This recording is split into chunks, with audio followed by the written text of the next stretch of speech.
Next man up. Oh, well, hold on. Next man up here on 102.5 The Game. Connor Newton, Nick Frazier, Parker Kelly here with you, broadcasting from the Busy Bee Plumbing, Heating, and Air Conditioning Game Nashville Studios, home of the $99 yearly Beehive membership, where the buzz is always about great service. And yes, I know you just dealt with me for 3 hours, sort of, as a producer. So if you like that, you're really going to love the next 3 hours, as Jake Lyman is out today for a good cause. Vanderbilt playing in the Sweet 16, taking on Notre Dame today. He'll actually join the program here in about 30 minutes, which will probably be weird, him calling into his own show, but it should be a fun experiment. Nick Frazier, how are we doing today? Good morning, Connor Newt. A wonderful day yesterday for opening day as you guys glorified and enjoyed the first day of March Madness. For me, yesterday was my little Super Bowl. It was your March Madness. As I tweeted yesterday, Emo's Pizza, Toasted Raviolis, and Cardinals Baseball. And they followed me. And they did. There you go. They follow. I'm just going to get all St. Louis businesses to follow him. Ted Drews is next. Yeah. It's if only they would franchise down in Nashville, which won't happen. But they sell all these frozen pizzas. They do, which is probably not the same. I haven't had it. They're pretty close. Yeah, they're about the same. So overall, doing great. Excited for today. It's a fun show. Friday as always. So fun Friday. Fun Friday. White Girl Friday. There you go. It's here. My eyebrow has completely healed. Yeah, a little update, health update. How we doing? A little bit of a Jedi scar, but. There you go. You know, chicks dig scars. There you go. So we'll be okay. All right. Oh, it's not. For those wondering, I'll tell you the story I've been telling women. I took a shot to the glass playing hockey. There you go. And bled my brains out. Did you drop the gloves? No, I didn't need to. They were just too scared of me. You should see the other guy, to be honest. It's a good way to do it. But I want to start right there since it's you and me, and I just deafened half of Nashville. That's okay. Since it's just you and me today, and we're both wearing it, I got my cap on, you got your shirt on. Yeah. How about them cardiac Cardinals yesterday? I love it. Oh, my goodness, I love it. I think the way Ollie Marmol, put out the entire lineup, I was happy, and I know you were, to see J.J. Weatherholt, a guy in his first at-bat, gets a homer. I mean, not first at-bat, but his first hit was a homer. Just overall ecstatic for this club. It's a young, scrappy team, and it's one game, so we'll see. They could totally tank the rest of the year, and we'll have to deal with that. But as of what I saw yesterday, it's a team kind of like the Predators that's resilient. Mm-hmm. It doesn't matter how big the gap on that scoreboard is. They're going to find a way to come back. Again, one game. We'll see how it goes the rest of the year. There's 161 more games to be played. But as of right now, your St. Louis Cardinals are on pace to go 162-0 on the season for the first ever undefeated team in the history of Major League Baseball. I love it. I love every bit of it. It's totally going to happen. I think we should all just start planning the parade right now. I will say that might be a sneaky team in the Central. As always, I agree. I think that everybody hyped up the Pittsburgh Pirates. Oh, boy, yesterday, that was not on Paul Skeens. 100%, that was not on Paul Skeens. We've talked about this. It's getting on my last nerve. O'Neal Cruz, as Joel Embiid said on Twitter, get to learn the DH spot, buddy. That's what he said. Hey, can you believe it? Mr. Troll Job? I mean. That was Joel Embiid, wasn't it? Yeah. Yeah. So, but overall, the Cardinals, though, I think they're going to be, like you said, a younger team. And I like to see what they can do with the latter end of the pitching staff from the bullpen. I think that's the biggest question mark closing out games because you don't have Ryan Helsley anymore. So that's a big curious thing there. But no more Hells Bells. Yeah. But overall, this team is fun to watch. Yeah, no, I think they're pretty youngery. I think all of their position players are pretty versatile and can play just about anywhere on the field. I bring Alec Burleson into play as he can quite literally play anywhere on the field except for pitcher and catcher. So we'll see. But he had a big bomb yesterday, big drive into right field, went about 430, I think he said. Yeah. Around that. Big one, 8-run inning to take the lead as they were down 7-1 and ended up winning 9-7. So they're a young team, very young. Probably picked to finish dead last in the NL Central, which wouldn't surprise me if they did. Also wouldn't surprise me if they were kind of sneaky. I don't expect them to make the playoffs, but we'll see. There's 161 games to go. That is true. Yeah, and Alec Burleson throughout the spring training was leading the Cardinals in batting average. So, I mean, if a guy is hitting over 300 takes that into the regular season, kudos to him. I mean, we talked about J.J. Weatherholt just a bit ago, but the fact of the matter is that he was hitting things, just was attempting to hit baseballs outside the strike zone. It just wasn't being composed as a hitter. And then he said, you know what, I'm going to choke up on the bat. I'm going to relax a little bit.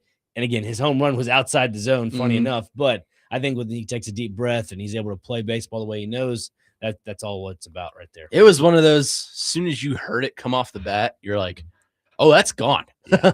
That's not coming back. I don't think it's landed yet. Yeah. It was a moonshot. I mean, dead center too. Can't go wrong with that. I mean, I'd be remiss if I didn't mention the Chicago Cubs yesterday. Just an absolute dumpster fire. But that's okay. There we go. Love it. They don't want to play the sounder. I get it. It's understandable. But overall, no, I love seeing the Cubs lose yesterday to the Nationals of all teams. So Corey Curtis and I, and yourself as well, we can all just rally against them. This feels personal. It is a little. It personal. shouldn't. I mean, you became a Cubs fan like a week ago, so it shouldn't feel personal. Yeah. Oh my goodness. But yeah, I'm loving every bit of baseball. This is fantastic. I know Willie and Toronto are happy. The Mets won. So yeah, they did. We'll see how that goes. Paul Skeens, man. I feel bad. Yeah. O'Neal Cruz definitely not playing center field anymore. I mean, he's a natural shortstop just because he's tall and he can somewhat catch some speed. He had a decent WBC, but you can't play him in center field. You just can't. This is what the Pirates do, though. They have these prospects that are elite athletes and capable of throwing the ball really hard and maybe even making some contact with the ball at the plate, but then they just don't pan out. So, you know, Joe talks a lot about how the Arizona Cardinals are the most hapless franchise in sports. And Colorado. It's the Pittsburgh Pirates. Yeah, I just it's poor management from their front office and also just from the bench. I mean, you have guys in Paul Skeens, Henry Davis behind the plate. They're great. Which is sad because they've got a good rotation in pitching. I think. Yeah. Skeens, Jared Jones, Bubba Chandler. I think those are three solid pitchers. And, of course, Skeens is your ace. Right. But then they got nothing behind them to back them up. I mean, you got Mitch Keller. I mean, he's probably their number 2 right now. But, I mean, he's got to figure things on that. Mitch Keller. You got Braxton Ashcraft. I'm trying to think of some other names. That's all that really comes to mind, honestly. I mean, their rotation on the back end's not great. That's where their bullpen kind of hurts them. But overall, if they can command, that's the big narrative I saw yesterday and opening day was a lot of pitchers struggled to command the fastball. Yep. We saw that even in the Netflix game with Logan Webb. The guy was fantastic throughout the WBC, could not command the fastball against the Yankees on Wednesday night. Whereas we saw yesterday, there were a lot of guys that couldn't command the fastball. Again, I think going back to the Cardinals for a second, Matthew Liberatore did a good job at locating his pitches. It was more about I'd say the back end with the control and the control of like his. He forced bad contact. Yeah, is what it was. It was kind of like Miles Michaelis in a way, but not just hanging him down the middle. Like he would throw it low and tight, and he would make you make contact. But you know that's a simple ground out to third base. And you just throw it to first. So he's a good contact pitcher. And, you know, you need a good combination in your lineup of contact guys and then strikeout guys. So I thought they did that really well yesterday. So, yeah. And you'll see that with Michael McGreevy, too. That's a guy that's a big whiff guy. You can get him in the rotation. He's the number 2. Then you followed up with Dustin May, who they brought in from Boston this past offseason. And that's a guy that I think is one of those plug-and-play pitchers to where you can always get a consistent, kind of like Sonny Gray. You can get a consistent amount of innings out of him. Dusty May, he's got a busy time right now. He's got to coach Michigan to an Elite 8, and then he's got to go pitch for the Cardinals. Sorry, Dustin May, my bad. That's a Dusty, excuse me. Well, I call him Dusty. Yeah, it works. What'd you think of the Netflix broadcast, by the way? I thought it was okay. I mean, I know people are razzing about it. I thought it was fantastic. I thought it was all right. I hate the scoreboard. Yeah. Or the score bug. I'm sorry. For people that just watch that national game and then they don't watch the MLB TV broadcast of those teams, like, for example, the Cardinals and I think Arizona and a few other ball clubs that no longer have TV rights deals with their local, affiliates. Yeah. They have to go through their own sole proprietor through MLB. That score bug's even smaller. So for those that are kind of griping about it, it's not that bad. Yeah. It'll be something we all get used to. Yeah. And Just I'm sure they'll everything. expand it as well. Yeah. Just like everything. 615-737-1025 is the phone number. Phone and text lines driven by WilsonCountyHyundai.com. Justin in Greenbrier says, God bless all of you who love baseball. I just can't get there. I can watch a live game and enjoy it, but I just can't get hyped to sit in front of a TV and watch it. Oh, you'll get there, Justin. Baseball and hockey are the two sports, in my opinion, that are much better to watch in person than on television, just because of the environment. And baseball, especially, you can really see in depth how each pitch is thrown and how the communication on the field works. That's something you don't get in a television broadcast. I understand the TV broadcast can be a little bit slow sometimes, and that's okay because I get that feeling sometimes too. But I like with the pitch clock, it's a lot faster. I love seeing the ABS system yesterday. I think that's a great addition to Major League Baseball. And really, I think it's just, from the analytical standpoint, every single pitch is something new and it's some kind of battle. So at some points, Justin, I agree with you. Baseball can be a little bit slow. It's the kind of sport you put on Sunday afternoon, and it's okay if you pass out for a nap for a little while. But I love baseball. I think I'm enjoying it now because my team is out of March Madness, so it's time to hone in on this. Yeah. But I'm there. I'm there. I'm all in on the baseball right now. There you go. Love it. And again, that's why I said last week about March Madness and opening day, what's better. And I said opening day because it's the in-person atmosphere. It's the pageantries that go along with the pregame and also postgame to be able to just enjoy that and go full 9 innings. I mean, it just, there's nothing else that beats Well, that. that's seeing it yesterday. That's bucket list for me. I have got to go to St. Louis for an opening day. Yeah. Opening day in 22 or 23, the last year Albert played for the Cardinals. 23. I went with my grandmother. I was like, we're doing a road trip. And we left at 4 a.m. I remember that because you and I were supposed to be on the air that day, I think. No, I was still an intern. Oh, were you? Mm-hmm. Okay. Yeah, I was actually intern for Robbie and Rexroad, funny enough. Okay. So way back when. But overall, no, it was. There was one day where you missed. It was one of the very first series. Yeah. And I think it was Jake and I. Yeah, it was a weekend. It was August, I think, because I go up there for a golf tournament every year. That's charity. Right. That's right. It felt earlier than that. I don't know why. But yeah, it may have been 23. I think Albert was, 22, 21. He was 23. You and I got here in 22. So no, it was 22 because I was still interning here and I was still a student at MTSU. Okay. So yeah. Time frames they all roll together. Jake said not too long ago, my years are running together. I said, years. I said, my decades run together. Well, it was obviously BC. Yeah. Before Connor.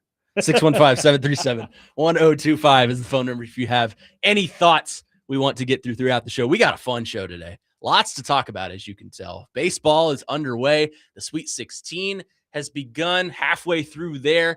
Jake Lyman will join his own program at 9:30. We'll talk a little bit of Vandy women's basketball. Plus, I'll pick his brain about the Tigers. He seems excited about that. We'll get into some hockey today. The Preds took a tough loss last night to the New Jersey Devils.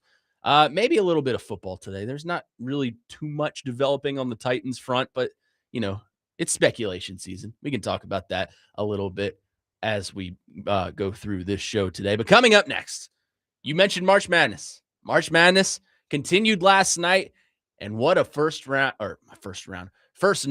of the Sweet 16 it was. Some storylines coming out of that one. We'll talk about it coming up next, right here on Next Man Up on 102.5 The Game.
Welcome back in. Next man up here on 102.5 The Game. Connor Newton, Nick Frazier, Parker Kelly here with you on this fine Friday.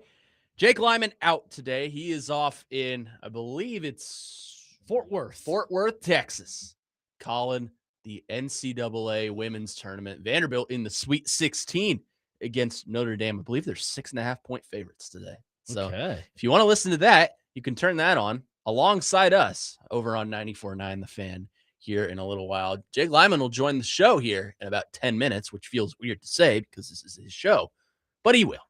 Speaking of March Madness, last night, the first day of the Sweet 16, 4 games in action last night. The first 2 were great, Nebraska and Iowa, and then Texas and Purdue. And then the final 2 of the night, Arizona and Arkansas, and Houston and Illinois. Of course, the first 2 were great. The second 2, not as fun.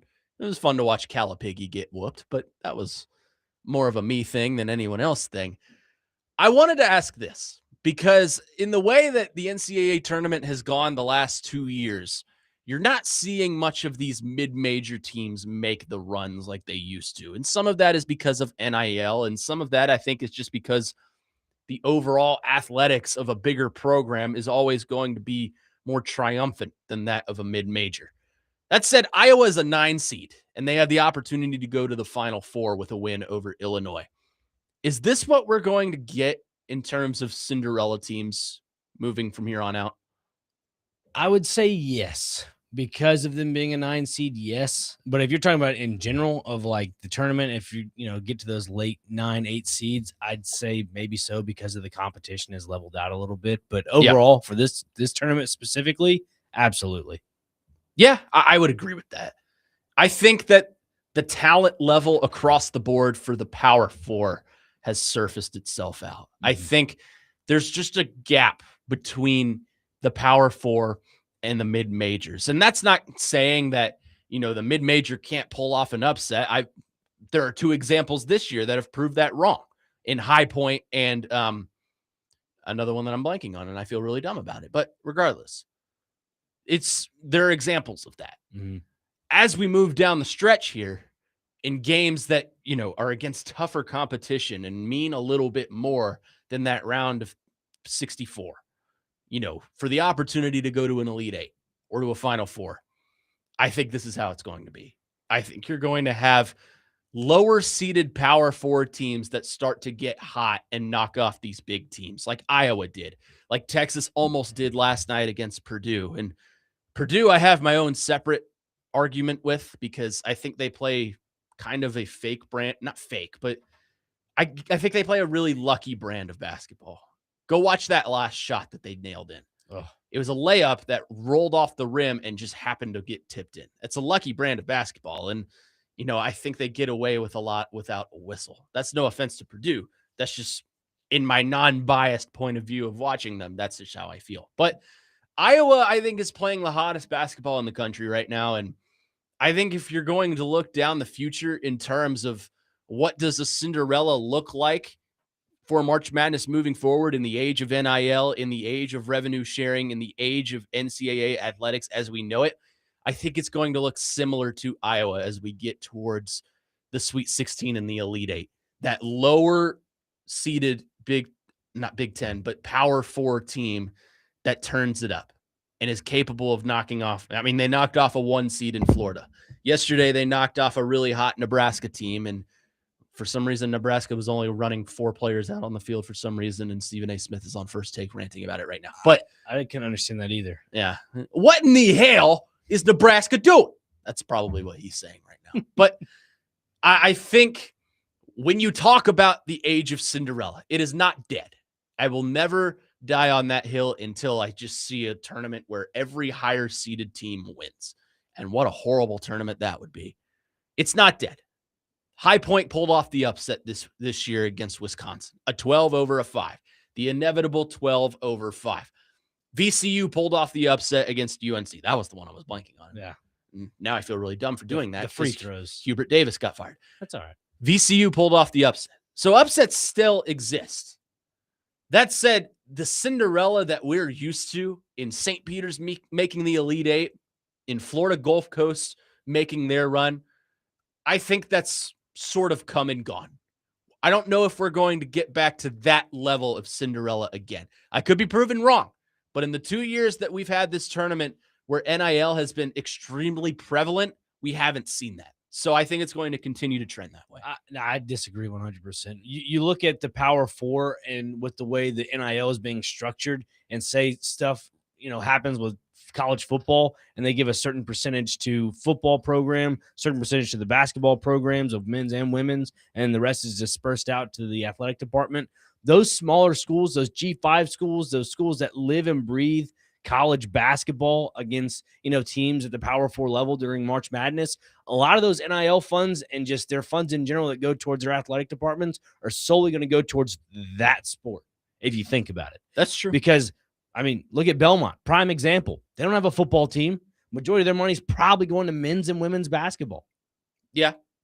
The thing is, though, these big Power Four teams, any chance they get to see a glimmer of talent on a G5 school like that, or even lower than that, they're going to reap and sow. They're going to find that talent pool, scoop them up, pay them what they want, get them as a player on their team for the next year. That's why I don't think continuity in terms of sustainability of group of 5 teams, or even lower mid-majors, I should just say in general. Like, no offense to Lipscomb, but that's why they're not in it this year, because their team was reaped and sowed by a Power Four squad or multiple Power Four squads. I think continuity in terms of, the mid-majors are the true Cinderella candidates year in and year out. I think that's somewhat dead. It's not completely dead. As Matthew Nashville points out on the text line, the only thing where Cinderellas are dead, the only tournament that is the women's tournament. And that's because there's home field advantages in that. In the men's tournament, you don't have that. It's neutral site. So I'm just saying, I think the new Cinderella, as we're going to call it here, is going to be these lower end Power Four teams. Maybe not traditional basketball powerhouses. Maybe they're on, tournament droughts or such. But regardless, established Power Four schools, I think that's going to be your Cinderella story moving forward. Like you make a good point. Those smaller school Cinderellas are not going to die, but I think they're going to get stronger and better in years to come. I really do. I don't think the NIL is going to phase out this, lower tier, top, notch D1 programs. I do think they'll get stronger, and I think they'll get better because of the resources that are being exposed in college athletics. And I see it completely different. Again, everybody loves the underdog story. Everybody loves, the coming of age of this is the American dream. Let's go after it and win everything. I think these smaller schools have that mentality on them. Interesting question here, real quick, before I know we're up against the break. But 8566 says, if NIL was around, does John Morant go to the NBA after his one and done, or to a big school? No, he gone. He's the number 2 pick in the NBA draft. He's gone. Yeah, there's a lot of money there. Yeah, there's a lot of money there. And I wouldn't say it's worked out well for him in the NBA, but he has the potential to be a good player. You just can't stay out of trouble or injury. So. To be fair, it comes back locally a little bit in Knoxville. Nate Amon. Yep. He'll be a top 3, top 4 prospect in the NBA draft this upcoming year, right? Maybe. We'll maybe. See. It depends. Probably top 10. Yeah, top 10 maybe. But again, that goes back to show you, can he make more money with NIL, or is that top 10 spot in the NBA draft going to solidify his future? That's why you see a lot of returners. Boogie Flan, for example, he's a point guard for Florida. He was a top player in the country in terms of recruiting 2 years ago when he was recruited out of Arkansas. Didn't work out at Arkansas. He transferred to Florida. Now he thinks he can make more money at Florida than he can in the NBA, because I would imagine NIL pays more than being a second-round pick. That's why Otega Owe came back to Kentucky. So there's money to go around, and I think this is the good part of NIL. You can see some sort of continuity in college basketball. Whether or not that dictates, are you a Cinderella contender every year? Probably not. Not in my opinion.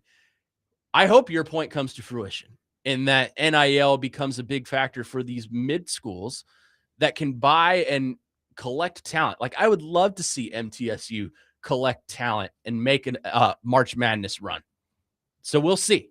But as of right now, I just feel like the NCAA tournament the past couple of years has shown us that the Cinderella we know isn't exactly the same of the Cinderella that it is right now. Can we carry us on the other side? I have some thoughts. We'll ask Jake. Oh, that's right. Jake's here. Yes, this would be great. Jake would. Yes. We'll I ask forgot. him. I lost time. I don't want to press the time at all, but I'm getting a little antsy about the conversation. 615-737-1025 is the phone number. If you want to get involved in the conversation, we'll take all your phones and texts probably throughout the hour because I think this is a riveting conversation. I'm interested in carrying this. Coming up next, though, the normal host of this show, Jake Lyman, will join the program. And I get to interview him on his own show. And that's going to be fun. So we'll do that coming up next right here on Next Man Up on 102.5 The Game.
Next man up here on 102.5 The Game, Connor Newton, Nick Frazier, Nick Frazier's girlfriend, Ella Langley, bringing us back here. It's America's sweetheart on for this country music. Friday.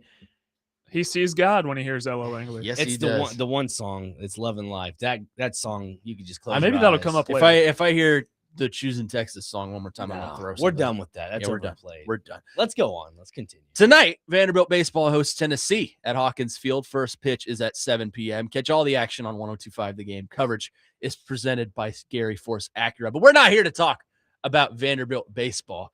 Let's talk a little bit of Vanderbilt women's basketball as I welcome in the actual host of this show, someone probably way better at this job than I am, Mr. Jake Lyman, live from Fort Worth, Texas, rejoins his own program. How are we doing, Jake? I'm doing great. I appreciate you guys holding down the fort today so we can hopefully go punch a ticket to the Elite Eight. Yeah, I want to start right there. Vanderbilt in action today over on 94.9 The Fan, so you can listen to us and Jake Lyman alongside each other. They are in action against Notre Dame. Vanderbilt 6.5-point favorites. I want to start right there, Jake. What is the key to winning here if you're Vanderbilt and advancing to the Elite Eight? I think number one, you need to not let Hannah Hidalgo beat you. She is one of the best players in the country. Oh, yeah. She's third in scoring nationally. She has 5.6 steals per game. She's the ACC Player of the Year, ACC Defensive Player of the Year. She is that good. And if she goes off and scores 35 points and wrecks Vanderbilt's game plan on the offensive side, then Notre Dame is surely talented enough to win this game.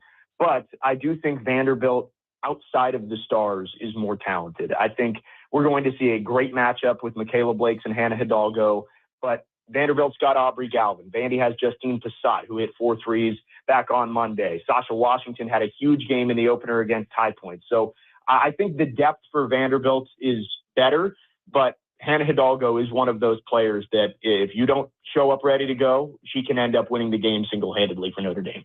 How much does confidence play a factor into this for both teams? I mean, Vanderbilt's obviously the higher seeded team. They've taken care of business at home as the tournament has gone on. Notre Dame didn't have that advantage to play at home, but they've taken care of the teams that they've mowed through to get to this point. Momentum and confidence, I think, are the two key themes here. How much do those play a factor into this matchup? Yeah, I think it's a good point because for Vanderbilt, yes, you're the higher seed, you're the favorite, and I think the Commodores really gained a lot of confidence this past week at Memorial Gym. Got off to great starts in both games, which has been an issue at times this season. So I think Vandy has a lot of confidence coming into this, but Notre Dame is also a team that's been here before. Their coach, their star players, this team has lost in the Sweet 16 in 4 straight seasons. So I'm sure that this is not an unfamiliar position for them to be in. And also there's probably a little bit of a chip on their shoulder of wanting to finally break through. Vanderbilt has to come in and play confident, even though this is the first time being here for everybody on the team except for Jack Langhamon and Tonda. Jake Lyman's on his own show, Next Man Up. Jake, a little odd to that, but hey, Jake, looking at Notre Dame, obviously one name that is very familiar to Vanderbilt fans and also this team is Ayanna Moore. Just looking into that, where do you see her playing a factor into all this, and how can Shea Ralph stop her offensive prowess? Yeah, Ayanna Moore is a huge reason for Vanderbilt's growth over the past 5 years as a program. I mean, she was with Vanderbilt during Shea Ralph's first year, got hurt the second year, but was a large reason why Vanderbilt was able to return to the NCAA tournament the last couple of seasons. So I'm sure it's strange for the players, for the coaches to look over and see her on the other side in a big moment like this. But I think that Vanderbilt should feel good about that matchup. Ayanna Moore is one of those players who can heat up in a hurry, but she also will have some cold stretches. And I do think that the duo of Galvin and Blakes should be able to take advantage of Ayanna Moore. Hannah Hidalgo can only guard one player. So I think that should help Vanderbilt, the familiarity with Ayanna Moore in today's game. And I'm sure, again, it's going to be weird. Almost everybody on this team played with her last season. So I'm sure that's going to be a little bit strange to see her wearing the Fighting Irish uniform today. And then not on the court, but on the bench, assistant coach Kevin DeMille, what has he brought to this team and just the impact that has, brought the success for the overall season? Yeah, Kevin DeMille has been an integral part of this team, whether that's recruiting or the in-court, on-court practice stuff that he's able to do. Kevin DeMille has been an awesome part of this program, and well deserved the award that he got yesterday from the WBCA. And this staff, you can see it. They know what they're doing, and I think it's telling that they've stuck together for all 5 years. Shay Ralph with her husband Tom Garrick, and then Ashley Early and Kevin DeMille. They've been the assistants from the word go, and you've seen their vision really come to fruition over the past few years. Jake, Nick and I were just talking about this before you got on the air. We were talking about the Sweet 16 yesterday, and I told Nick that I think moving forward, the Cinderella model is going to look more like an Iowa than it will a St. Peter's. That lower-seeded power, not considered a true Cinderella, but an underdog that reaches this far in the tournament. Is that something that you see continuing as we move forward in years to come in this tournament? Just kind of like an Iowa model, or kind of like NC State we saw a couple years ago, like one of those lower-seeded, lower-end Power 4 teams able to compete with the big boys and make a deep run? Yeah, I think that's a really good point, because we've seen it this year, whether it's Iowa. I mean, Texas lost at the buzzer yesterday. Those were the lower seeded teams, but they're Power 5 teams. They've got money just like everybody else. So I think you're probably right that the roster difference in talent is widening between the Power 4 and the mid-major. But I do think that with the revenue sharing and with NIL, some of these teams that maybe struggle in the regular season still have a lot of talent. Those guys are getting paid too. And, even if you sneak into the tournament as a 9, 10, 11 seed, you can make a run if you get hot at the right time. Yeah, that was kind of my rebuttal to that argument, Jake, was that these teams like the Florida Gulf Coast, the St. Peter's, if they don't have a football program, that's the one thing that they go towards is their basketball programs, if it's men's or women's. So more of that allotted money that goes towards their athletic department will be funded for the basketball program. So that's why I think that the true Cinderella story is not dead. It just is getting refined a little bit. That's fair, and I'm not saying that there won't ever be any other mid-major Cinderellas that make runs, but I do think that the advantage that those Cinderellas had in the past is that a lot of their players would stay for 3 or 4 years, and you'd have 21 and 22-year-olds playing against Kentucky's 18-year-olds. Sorry, Connor. But I think now that those players that are having good freshman and sophomore years at a Florida Gulf Coast, they're getting poached by the bigger fish. And if that continues, you're not going to see as many of those Cinderellas. Reeling it back in, talking about big fish, Michaela Blakes, as always, comes up and shows up for the big occasions. What do you think you might expect out of her today when it comes to a big game against Notre Dame? I'm expecting a lot from Michaela Blakes. I mean, she has been, as you said, she steps up in the biggest moments. In the SEC this year, averaged over 30 points per game. I thought maybe her best game of the season was in the Texas win, where Vanderbilt was able to cruise to a 16-point victory over the eventual SEC champions. So I think Michaela knows how big the moment is, and I think she's going to show up.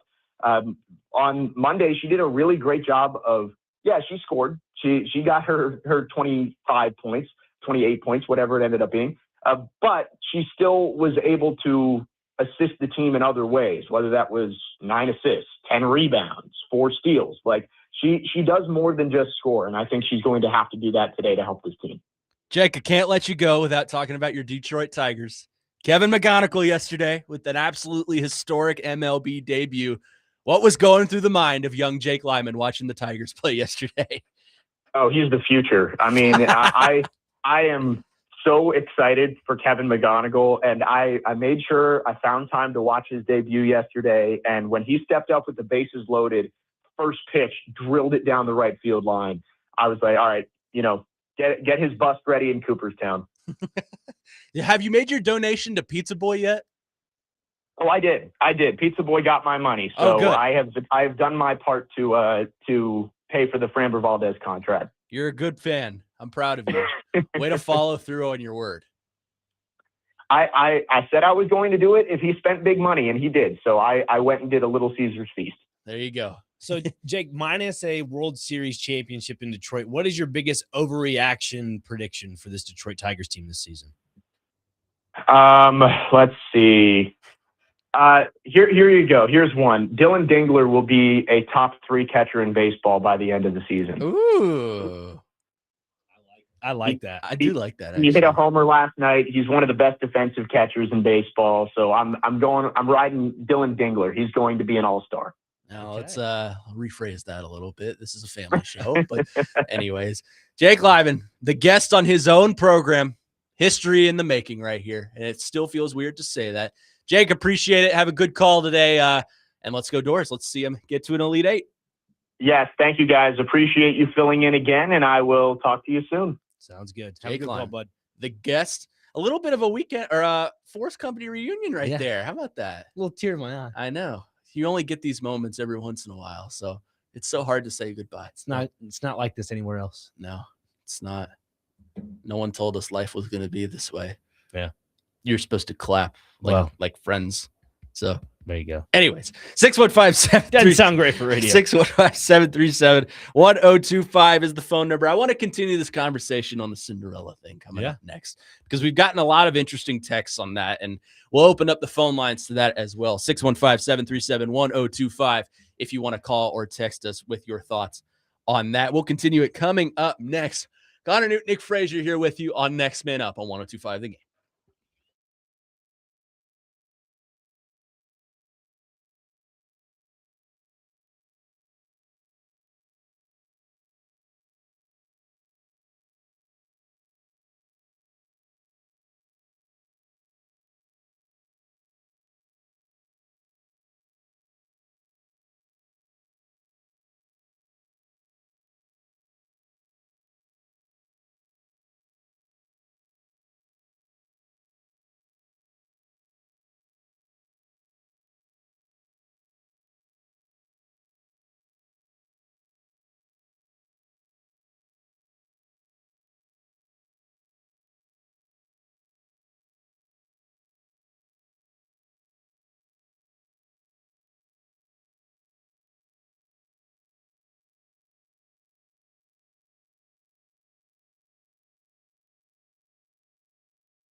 This is the song that started it all right here. This is how White Girl Friday started. Going back to our roots. Parker asked me one day, I think we were at Ford Ice Center, me and Jake. This is one of my first times hosting with him when he first got this show. He said, "What song you want to hear?" I said, "Give me Love You Like a Love Song" by Selena Gomez. And then from there, it was just white girl music every Friday. So that's the beginning of the era of White Girl Friday. And it only follows me. It follows me across all platforms. Here, when I go over to DVD, they play it. It's just what I've become known for at this point. You've coined it. It's mine. It's a Connor coin. It's mine. And it goes along the Hall of Fame with that, and Titans are going to tighten. There you go. Because no one credits me when they say that, and that's my thing. I brought that here. And also November, when I said the Preds would make the playoffs. Yep. Again, they're not there yet. We but give credit where credit is due on this program, thank you. or at least any program I'm on. So They're on track right now. Yeah. We'll get into more of they're that written later. in pen, not pencil. There you go. There we go. 94.9 The Fan is your home for Nashville Sounds Baseball, presented by Family Leisure and Social Cantina. Today, the Sounds open the season against Norfolk at 5:35. Coverage is also available on the Game Nashville app and at thegamenashville.com. Let me also tell you quickly that you can tee it up with us at the 5th Annual 615 Open, May 28th at Hermitage Golf Course. We are once again supporting Folds of Honor to help them fund life-changing scholarships for families of America's fallen heroes. Register to play or sponsor at 615open.com. I should play this year. I've You never should. played golf in my life, but I should do it. Oh, you'd love it, man. You'd love it. I'm actually going to play Sunday, funny enough. Let's assemble like the most After the team. way curling went, are you sure you want to try golf? What curling incident? I don't know what you're talking about. Oh, your sports-related hockey That was incident. hockey. That was hockey. That was hockey. I don't know what you're talking Let's about. just assemble the most unathletic team of all time. Myself, Chase McCabe. You wouldn't qualify. You're Yeah. good. Let's see. Willie, probably not. Derek, probably not. Adam, You think? yeah. Yeah, maybe. We'll put Big Joe on there. No, Big Joe's pretty athletic. He can be my caddy. Yeah, there you go. He'll be your he'll be your cat. He can put his limo. I bet driving Big st- Joe had a heck of a kick step back in the day at Yes. Sanford. Oh yeah, I thought he was a nose tackle. that's though. my goal Oh, today. he played Oh, I thought guard. it. Oh, He played guard, I think. You he know played what? guard. You've given me ideas. I bet he can pull. You know. You know what I'm Cool gonna guy. do today? When he walks in the studio, I'm gonna see if I can get him to jump off sides. I bet he's disciplined. There you go. I bet he can't do it. All right, let's talk a little bit more about this Cinderella thing. So I say that the age of Cinderella is going to be what it is right now as it continues on. I think the Cinderella story as we know it is somewhat over. You're still going to have upsets. You're still going to have your high points over Wisconsin's or VCU over North Carolina.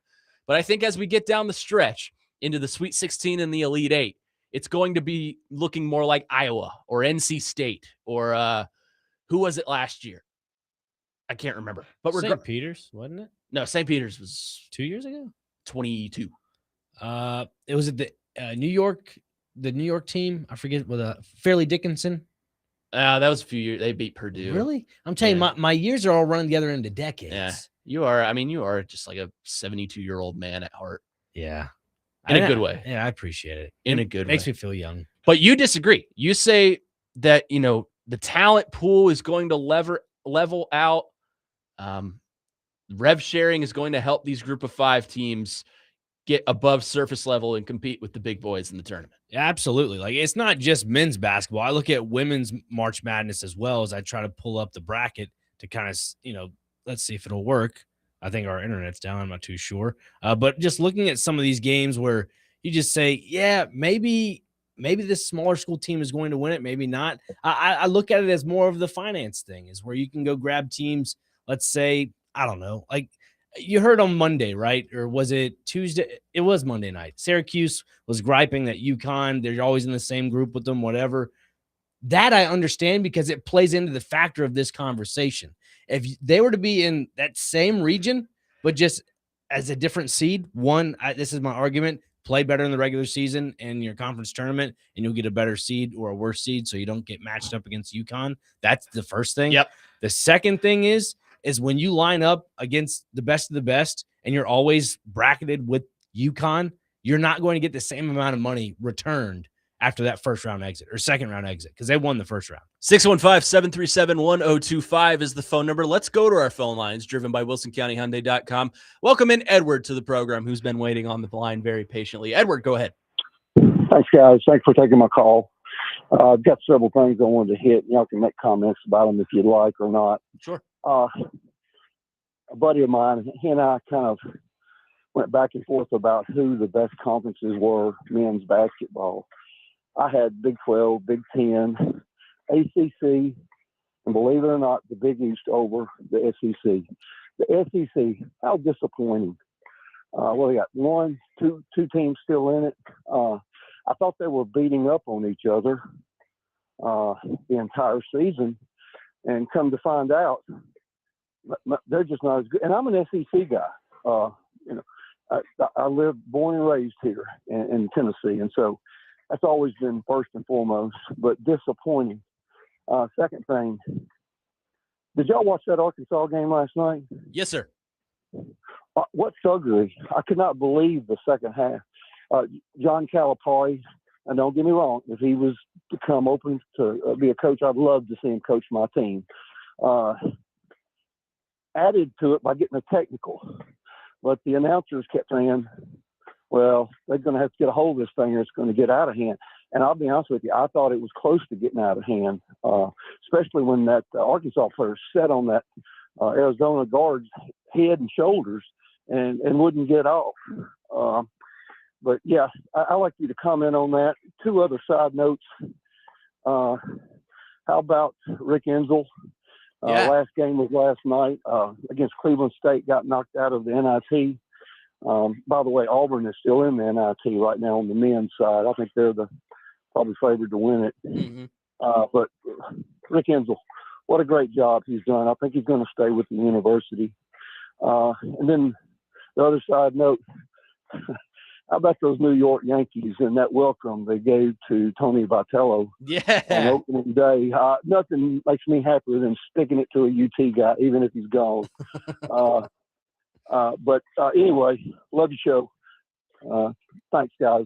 Thanks, Edward. I appreciate the call. Yeah, he mentioned something that I want to hit at the top of the next segment because I think it's an interesting conversation, and it's a conversation I knew was going to come up at some point. But I do want to say congratulations to Coach Rick Insell on retirement. Of course, I'm around him. I mean, I don't know him personally, but I see him around campus all the time.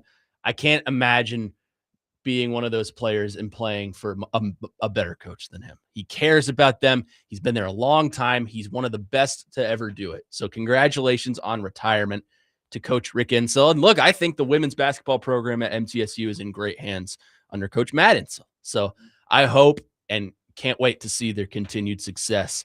Even in Rick Insell's absence, I think he's going to stay with the university as some sort of an advisor or something like that. But congratulations to them, and congratulations on a great career for Coach Rick Insell. Indeed. As a former alum myself, great job for Rick Insell. I mean, this is a career that, it's hard to follow up on. Again, luckily it's his son that's taking over. So you don't have to be the, like everybody says, following up Nick Saban. He's the Nick Saban of women's basketball, hands down. Gino Orium. I mean, if we're talking about group of five schools, yeah, for sure. Yeah, I'd agree with that. 615-737-1025 is the phone number if you want to get involved in the conversation. Edward just said something, and it kind of triggered me. So we're going to get to that on the top of the next segment. We'll do that coming up next to start hour number 2. Connor Newton, Nick Frazier, Parker Kelly here with you on Next Man Up on 102.5 The Game.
Hour number 2, next man up here on 102.5 The Game. Connor Newton, Nick Frazier, Parker Kelly here with you, broadcasting from the Busy Bee Plumbing, Heating, and Air Conditioning Game Nashville Studios, home of the $99 yearly Beehive membership, where the buzz is always about great service. So fun, quick hour number 1. Man, it's flying. And I've been here since 5:30 a.m. So my mental wall is going to hit me soon. So that's why Nick Frazier's here, to keep me out of trouble. Present.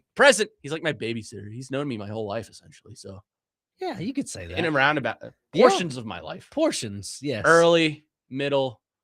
We're not at the end yet. Hopefully, we won't be for a very long time. We're in the middle of the book. We're just writing chapters as we We're go. at the beginning of my story, and I have to finish my story. So, anyways, we had a conversation last hour about the landscape of college basketball and how will the Cinderella look as we move on. Interesting point raised by Edward here earlier, who we love. Edward, he calls in all the time. He's a great listener, brings some very great points, but he said something that kind of triggered something in me. He said that he counted, and there are currently 5 conferences better than the SEC in college basketball. I can think of 2 right now this year. In terms of, historical success, I can't think of any. But this year, I can only think of 2. The Big 12 and the Big 10. The ACC is not better. The Big East is certainly not better. And I think the SEC would probably fall 3rd in that category. But I think people are riding off of the low of last year. Last year was an all-time year for the SEC. You got 14 teams in, and you come home with a national champion in Florida. This year, you have a bit of a down year just because all of those players left. And you had some turnover in coaching. You had some portal grabs. It was a down year for the SEC, no doubt. Do I think the SEC has 4 conferences better than them? Not at all. I think if you're going specifically off of this year, the Big 12 is certainly better this year with Arizona and Iowa State and Kansas. You could make the argument for Houston. You could make the argument for, although they laid an egg last night. And the Big 10, I think, could be considered better with Purdue, Michigan, Michigan State. The Big East got 2 teams in this year, in UConn and St. John's. I think. Am I missing one? No. No. And who was the other one? The ACC. The ACC got 5 teams in, I think. Duke, North Carolina, Louisville, SMU, and there was one more. But regardless, there's no comparison. It's not, I'm not saying the SEC is just this dominant force, but I don't understand why people are so low on the SEC just because of one year. Like last year, we came away this time of year, SEC is the greatest conference of all time. And maybe rightfully so. Maybe that was the best year of all time that this conference will ever have, getting 14 teams in. Although they only went 500 when they played each other for some reason. I don't know if Carl Ravitch could ever figure that one out. But this year, we're riding the low on what seems to be a down year for the conference. And you still have 2 teams alive. Granted, I would probably pick both of them to lose tonight in Alabama and Tennessee, but you still have 2 teams alive in the Sweet 16. So why are we so down on the conference as a whole based off of one year? I look at it this way, Connor, and he said the word disappointment for the SEC. You had 10 SEC teams that got into the March Madness tournament for the national championship. 8 of those teams moved on to the second round. 4 of those teams moved on to the Sweet 16. Yeah. Now you got 2 of them that are still alive. Let's say those 2 move on to the Elite 8. You have 2 SEC teams that are going to the Elite You're not going to get a Final Four of just SEC teams. No, but this isn't college football. But again, I think if you look at the Iowa-Florida game of the way Iowa upset Florida, to me, that only validates the strength of a conference in the SEC. Because if Iowa is that good, they go and beat a team in Nebraska that has never won a game at all in the March Madness tournament and go on a illustrious run, and they lose to them in the Sweet 16. Yeah. I think that only strengthens the conversation of SEC basketball, in my opinion. Yeah. I mean, let's not forget Iowa hadn't been in the Sweet 16 since 1987. It's not like Iowa was just this universally accepted powerhouse throughout the year and people would look at a matchup between them and Florida and say, oh, Iowa's got that easily. No, this is what happens when you get in March. You have upsets. You have teams that get hot at the right time. To use an SEC example, look at Texas. Mm-hmm. Texas was an 11 seed. They weren't great all year. They made the bubble. And then they pushed their way all the way to the Sweet 16 and took Purdue to the limit last night. It took Purdue a shot at the buzzer to beat them.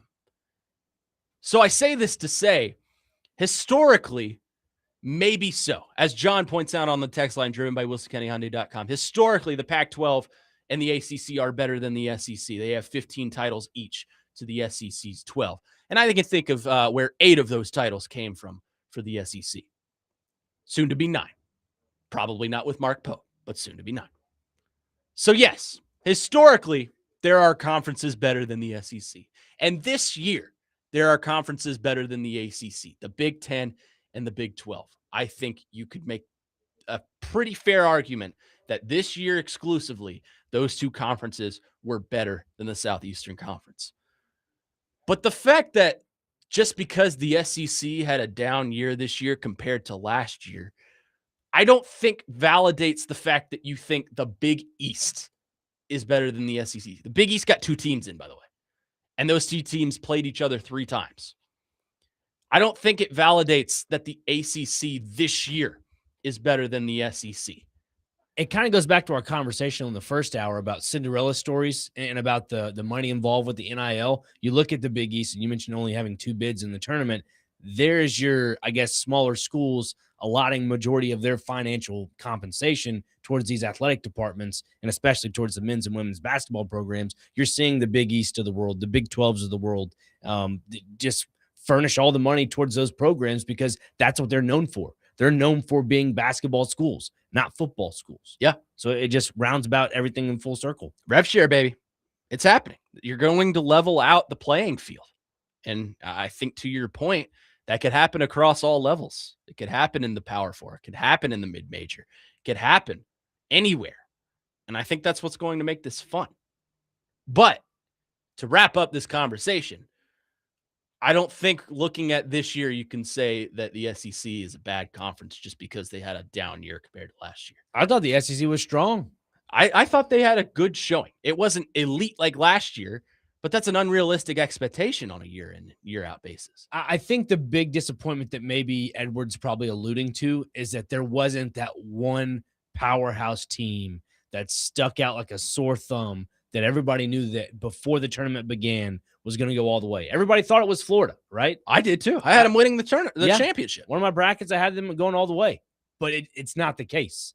And then it was reiterated that when Iowa beat them in that game as an upset, I look at that as more of a Florida was good, Iowa was better, but the more and more Iowa continues to be in this tournament, the more and more it validates that Florida was a really good ball club. 615-737-1025 is the phone number. And look, I'm not picking on Edward. I love Edward. You made a great conversation. One of my favorite callers. He's very loyal to us. So, and he's always running in Murphy Center. So we appreciate your calls. I appreciate Edward. that. Yeah, you sparked a conversation. So thank you for that. Coming up next, though, sticking with college basketball, and I promise you we'll switch gears and talk Preds here in a little bit. We have to talk about Will Wade and what happened yesterday in terms of him moving from NC State to LSU. I want to talk about LSU as a whole and just their athletic program. And I put out the narrative a couple months ago when they hired Lane Kiffin that they have the most unlikable coaching administration in the nation. And I think it just got a little bit stronger yesterday with the addition of Will Wade. So we'll talk about that coming up next, right here on Next Man Up. Connor Newton, Nick Frazier in for Jake Lyman today on 102.5 The Game.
Welcome back in. Next man up here on 1025 The Game. Connor Newt, Nick Frazier in for Jake Lyman. Speaking of Jake Lyman, 94.9 The Fan is your home for Vanderbilt women's basketball.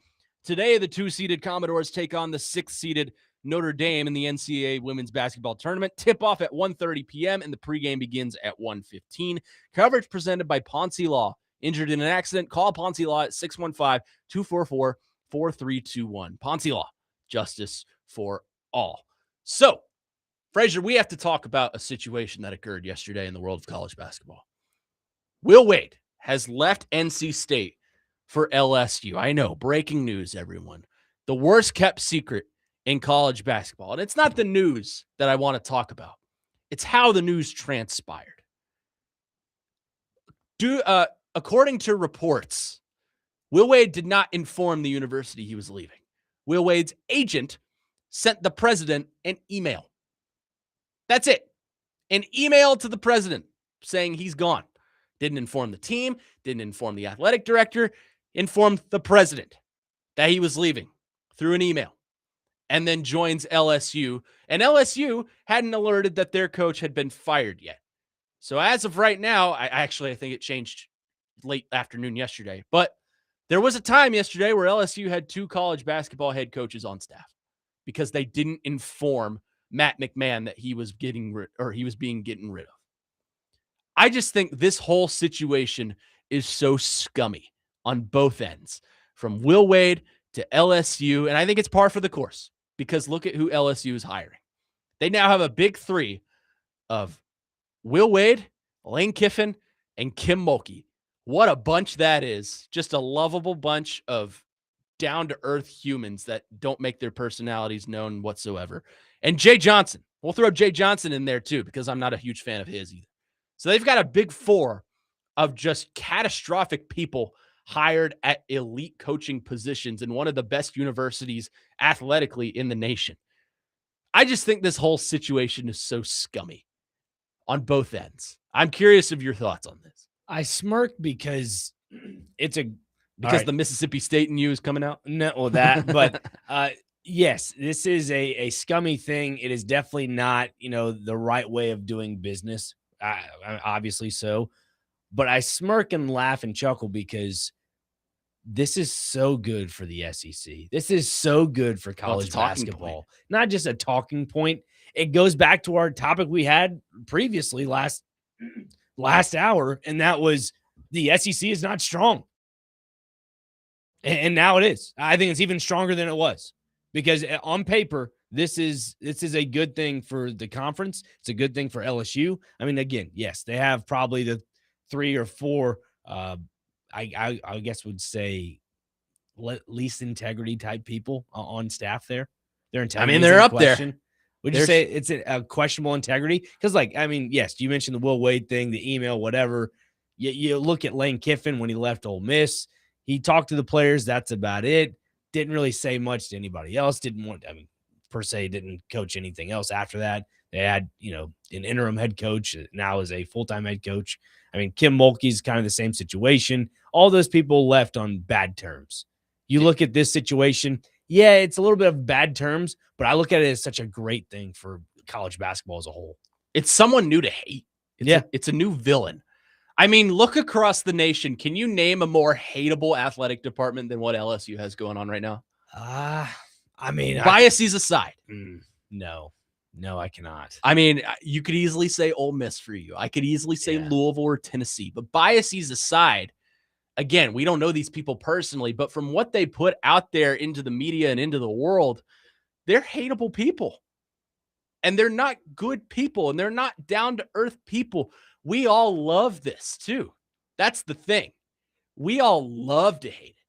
It's like watching that sitcom. It's like The Office. Who's the character you love to hate in The Office? It's obviously Toby.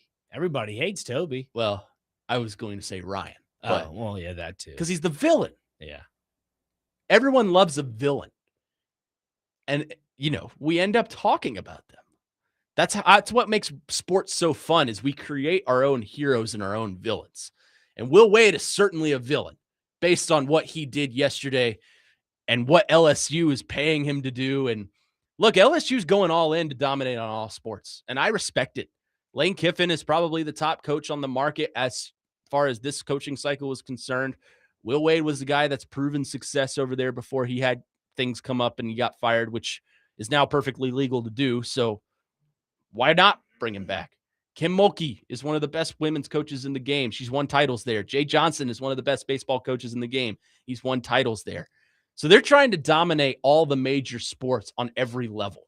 And I respect it. I think it's good for the sport. That said, it is fun to just look at, this athletic department and think, God, every single one of these people is just a scumbag.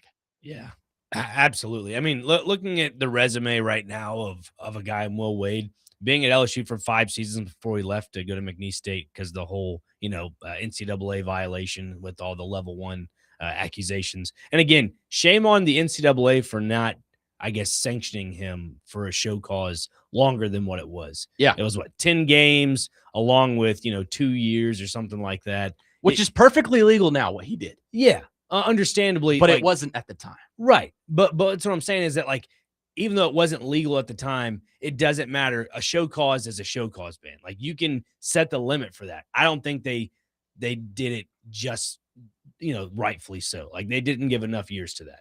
I agree. You look at college football and you see Jim Harbaugh.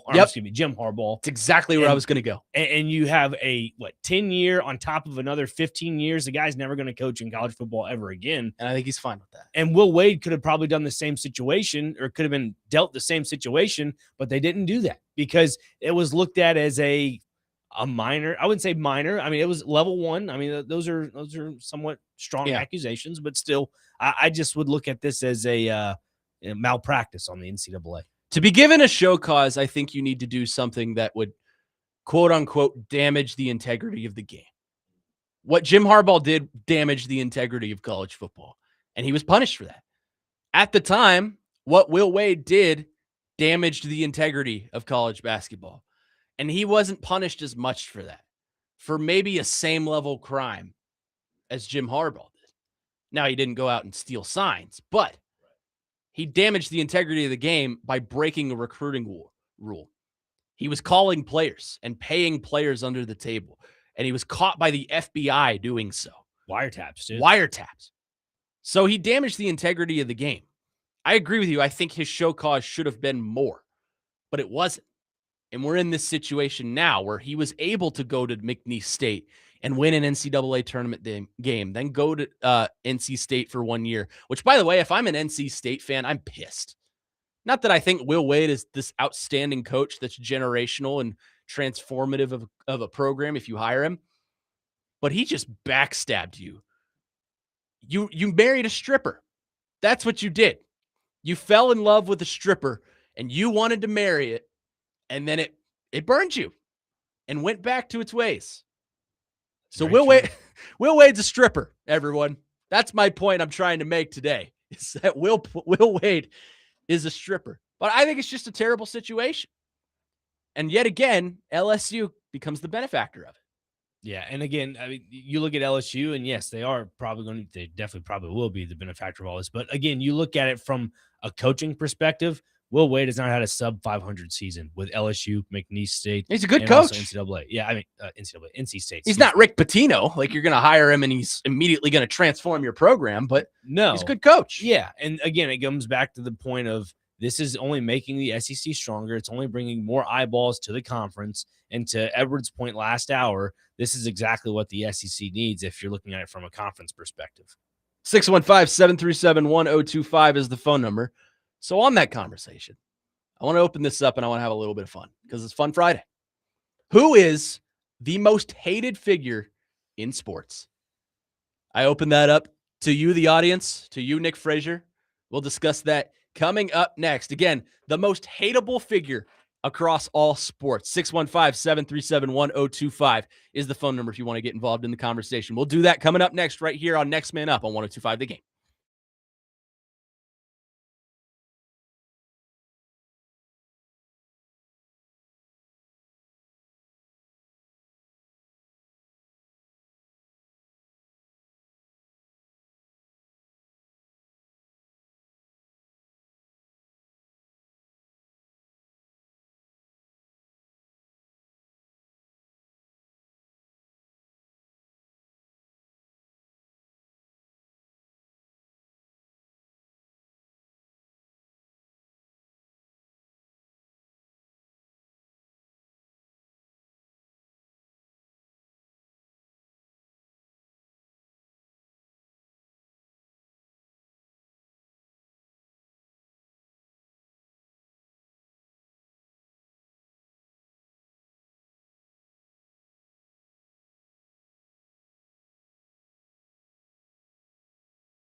Swing by T-Line at 106 Duluth Avenue in Nashville tomorrow for their annual crawfish boil starting at 2 p.m.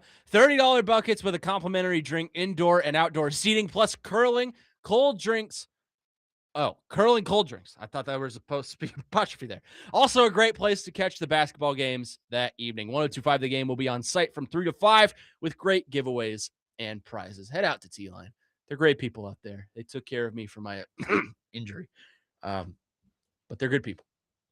They're great people. And they'll take care of you. Okay, so we were discussing, Connor Nick Frazier with you, by the way. We were discussing Will Wade and how hateable he is and how hateable that coaching staff is and how hateable that athletic administration at LSU is. So we have come to the conclusion on a question here for you. 615-737-1025. Who is the most hateable figure in sports? Let's see. We'll get to yours and then we'll get to ours. 7636 says Jerry Jones. I think he's up there for sure. Just because he meddles. Yeah, He's sneaky. I wouldn't say he's like a hated person in football. I just think he's funny more than anything. Yeah, he's more of a funnier kind of character than a more hated character. I think he's funny because he's a moron. That's why it's funny. Because I'm like, oh God, what is Jerry gonna do now? Jerry just gave up Micah Parsons for what? Kenny Clark and a first rounder. A bag of chips. Yeah, it was nothing. So he's so senile and old. You don't know what he's going to do. I don't really hate him. I just kind of pity him at this point. I feel bad for him. I mean, you know what he has the Titans don't have? A Super Bowl. So I guess you could say you'd hate him out of that. I don't know. Yeah. That's just how I look at it. I mean, for me, a guy that comes to mind is Draymond Green. I mean, you fight your own teammates in practice a few years ago, just still playing in the league, always causes ruckus. I'm not a fan of at all. Not a fan of Draymond Green. See if you can decode this text here. Robert says, can't do it. Do better tomorrow. LOL. Are you talking about us or are you talking about? I don't know. It doesn't matter. Continuing with it. Maybe I'm the most hateable figure in sports. No, absolutely. I mean, mine is Grayson Allen. I can't stand Grayson Allen. I mean, he's your typical white Duke player that causes trouble. That's fair. There's a lot of them. Christian Laettner was one. J.J. Redick. Grayson Allen was one.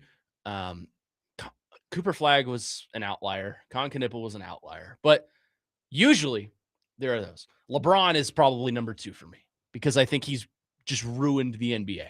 He's ruined the game of basketball with his constant flopping and his constant complaining, always comparing himself to Jordan. He will never be Jordan. And yes, I said that even though I'm almost 22 years old and I never got to see Jordan play live. Jordan is miles better than LeBron is. 100%. And I would even say Kobe would be a little bit better than LeBron in some aspects. There's a loyalty factor. I'm not saying LeBron doesn't have loyalty. It's just that he doesn't express that to me. That's what I don't like about him. Yeah. Dustin in Hopkinsville says, will always be LeBron for me. Bad teammate. Does what's best for him. He's not even the best in the last 20 years. He's a great divider of people, in my opinion. Terrible person. Agree. 9194 says, what has Micah Parsons done since he's been at Green Bay? He tore his ACL. But regardless, you don't trade a player of that caliber for that little value.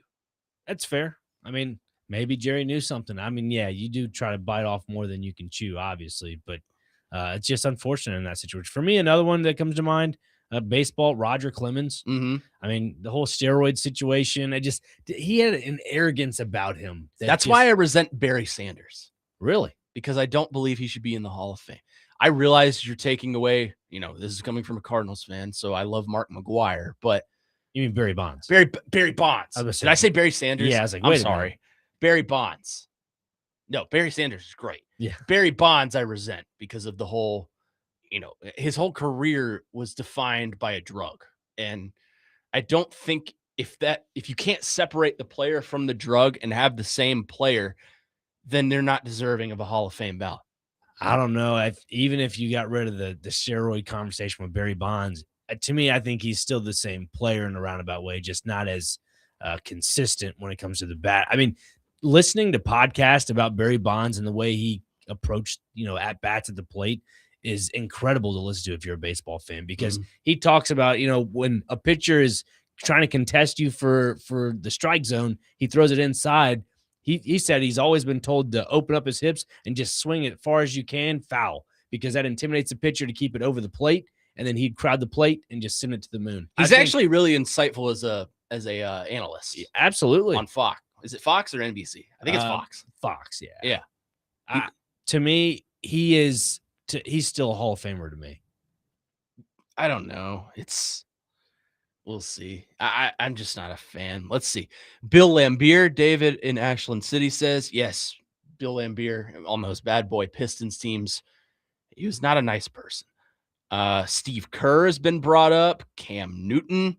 I'm not a big Cam Newton fan, especially on First Take. I think he's horrible. Yeah, Cam Newton to me, when he came back to play football after his little stint outside of whatever he was doing, it just wasn't the same, and it just became like a me thing. Yeah, I just didn't appreciate that. Here's one I knew would come up if we were going to talk about baseball.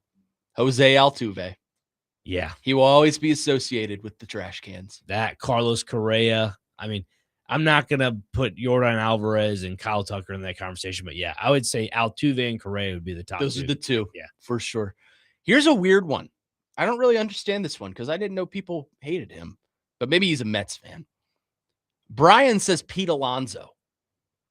Yeah, I mean, Mets fans might be a little upset by that because he's now in Baltimore, and I feel like Mets fans. And I was talking to one yesterday, not TD or Willie, but this Mets fan was telling me that it doesn't seem like a true team right now. It just seems like a Yankee-esque lineup where you have $327 million of players that are good, but the chemistry's not there yet. The pieces don't gel. Right. And again, it's opening day, so you see what happens there. But yeah, I'm sure New York Mets fans are still a little sour by that. I'll have to ask TD. I'll have to ask Willie when he gets here. Yeah. I mean, they're probably not sour about it now because, they have a win under their belt, but still, I think in the preseason and the spring training, there's a little bit of malice included with that.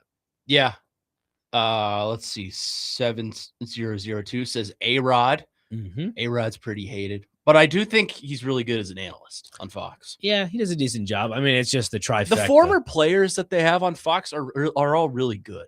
Yeah. Like Waino is great, especially at analyzing the pitches and what's coming. Bonds is good. Is it CC Sabathia's on there? Mm-hmm. He was really good. Hunter Pence was on the Netflix one as well. Yep. Yeah. So I like the former players. Yeah. Again, those are prolific careers that they've decided to put behind a microphone. We have our answer. Oh, he's a Braves fan. There we go. Okay.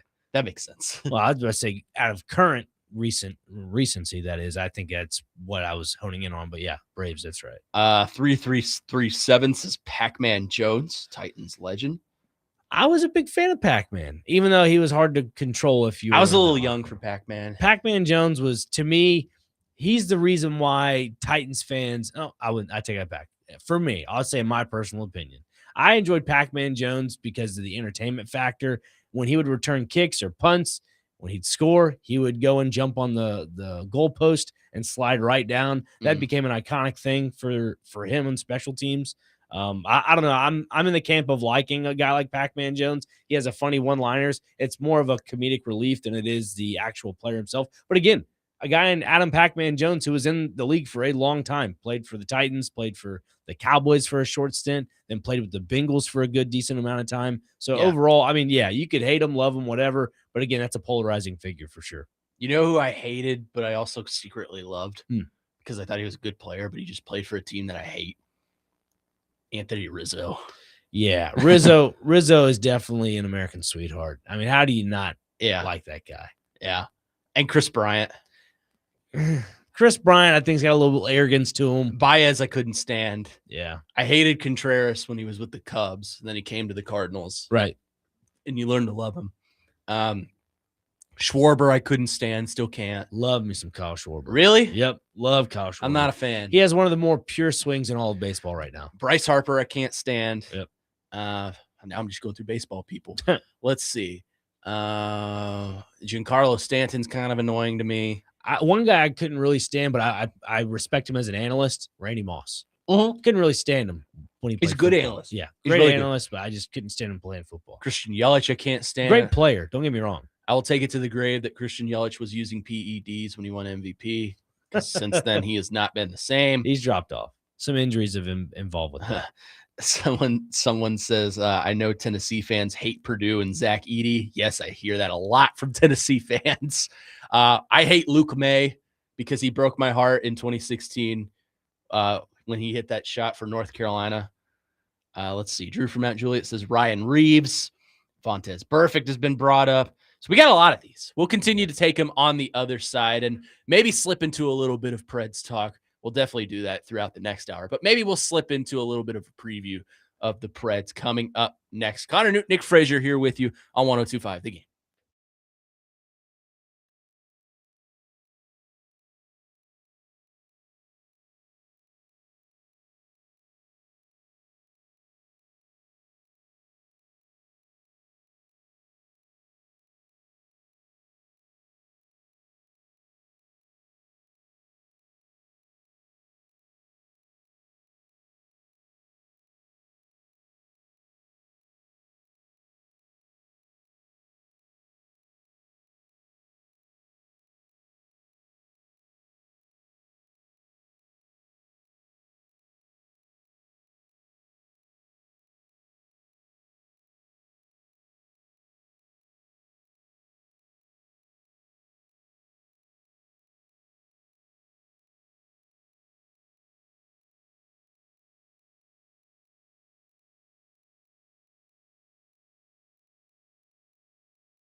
Next man up here on 102.5 The Game, Connor Newton, Nick Frazier, Parker Kelly in for Jake Lyman today. He's off in Fort Worth, calling Vanderbilt's game against Notre Dame in the Sweet 16 for an opportunity to advance to the Elite Eight. So we wish him luck. We wish them luck, and we wish him a good call. We are discussing the most hated figures in sports, and boy, a lot of you have gotten involved in this one, and I am very, very thankful for that. So let's get to it. Well, Dustin Hopkinsville says two people I'm not going to mention. So you can use your powers of deductive reasoning to figure out who those two people are. Hint, they played football. Let's see. Surprised Zach Edey hasn't been mentioned. He was. Yeah. Okay. once. I missed Zach that. Edey. Let's see. 3783 says no one has said Brady yet. Would also say Patrick Mahomes. See, here's the thing with that. I don't think you hate them because they're annoying or bad people. I think you hate them because they win. And that's a different side of hatred. No, there's a case for Patrick Mahomes. He'll whine about a call, That's and true. he'll end up getting the call. Yeah, I mean Brady had the whole deflate gate thing, and Yep. He's taking on a new hatred for me now as he won't shut up about, oh, I want to go back and play. Well, you're a minority owner in the NFL, so that's probably a conflict. What about of Steve interest. Kerr? Yeah, someone Yeah. mentioned Steve Steve Kerr. Kerr? Yeah. Let's see. By the way, I brought that up to Chase McJoe a few months back. If Brady were to unretire, I think there is a way he could come back and play. He would have to give all his, whatever stake he has with the Raiders and maybe gift it to somebody. He Or- considered doing that for a second time. Yeah. Yeah, Maybe he he could said gift that it yesterday. to his kids. He said the league didn't like that idea very much, so he didn't do it. Oh, But when well, has Brady ever cared what the league thought? exactly. Well, also too, like when his contract's up with Fox, we'll see where that takes him. What are your thoughts on Dan Mullen? I like him. I have no hatred Okay. towards him at all. No, Dan Mullen is Because I know some definitely- state fans that hate him for yeah, leaving for Florida. yeah. All right. Let's go back in time a little bit real quick.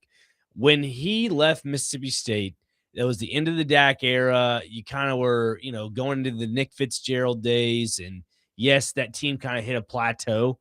But then you go and you see Florida was his dream job. Mm-hmm. He was an assistant there under Urban Meyer in the early days when Cam Newton was there, I believe, and Tim Tebow. So like he's definitely, that was his dream job since day one. It opened up. He said, yeah, I'm going to do it. I just think Mississippi State fans at the time did not appreciate that because there was no succession plan in place. Yeah. And But then you got the crazy pirate. yeah, but that took a couple of hires from Yeah. him. It took Zach Arnett. It took, oh my goodness, Steve Spurrier's son is like a wide receiver coach. Mm. There were a few, opportunities there at head coach that just didn't work out well for him. So again, I have no hatred towards him. Would love to see him back in Starkville because kind of need him. There's one I thought would come up. Keaton from Donaldson, Lance Armstrong. Yeah, oh yeah, I knew that was coming. absolutely. 6765 says Amy Adams Strong. Now, what is, and we'll talk about this during do you have a hatred towards a guy like Rick Pitino? I used to Okay. because of the whole, I was brought up in the Kentucky fandom. And when I became of age, Pitino, I didn't live to see Pitino coach Kentucky. Right. I was brought up. He left us for Boston and then came back and went to the one place he's not allowed to go in Louisville. And he was really arrogant at Louisville. Since then, he's come out in interviews and stuff. And I think he's kind of repaired his image. He said he's regretted ever leaving Kentucky and that he wished he never left. And he felt like he could have won a lot more championships there. And I agree with that. And I think he's kind of just become, he's still Rick Pitino, right? Right. But he's kind of become more fun since being at St. John's and even Iona that I kind of love him now. Like he's one of my favorite coaches in the nation just because I think he's funny. Like we were talking during the break, a reporter just asked him earlier, how do you keep your team hungry as you progress in this tournament? Obviously talking about hungry for success and hungry Right. for wins.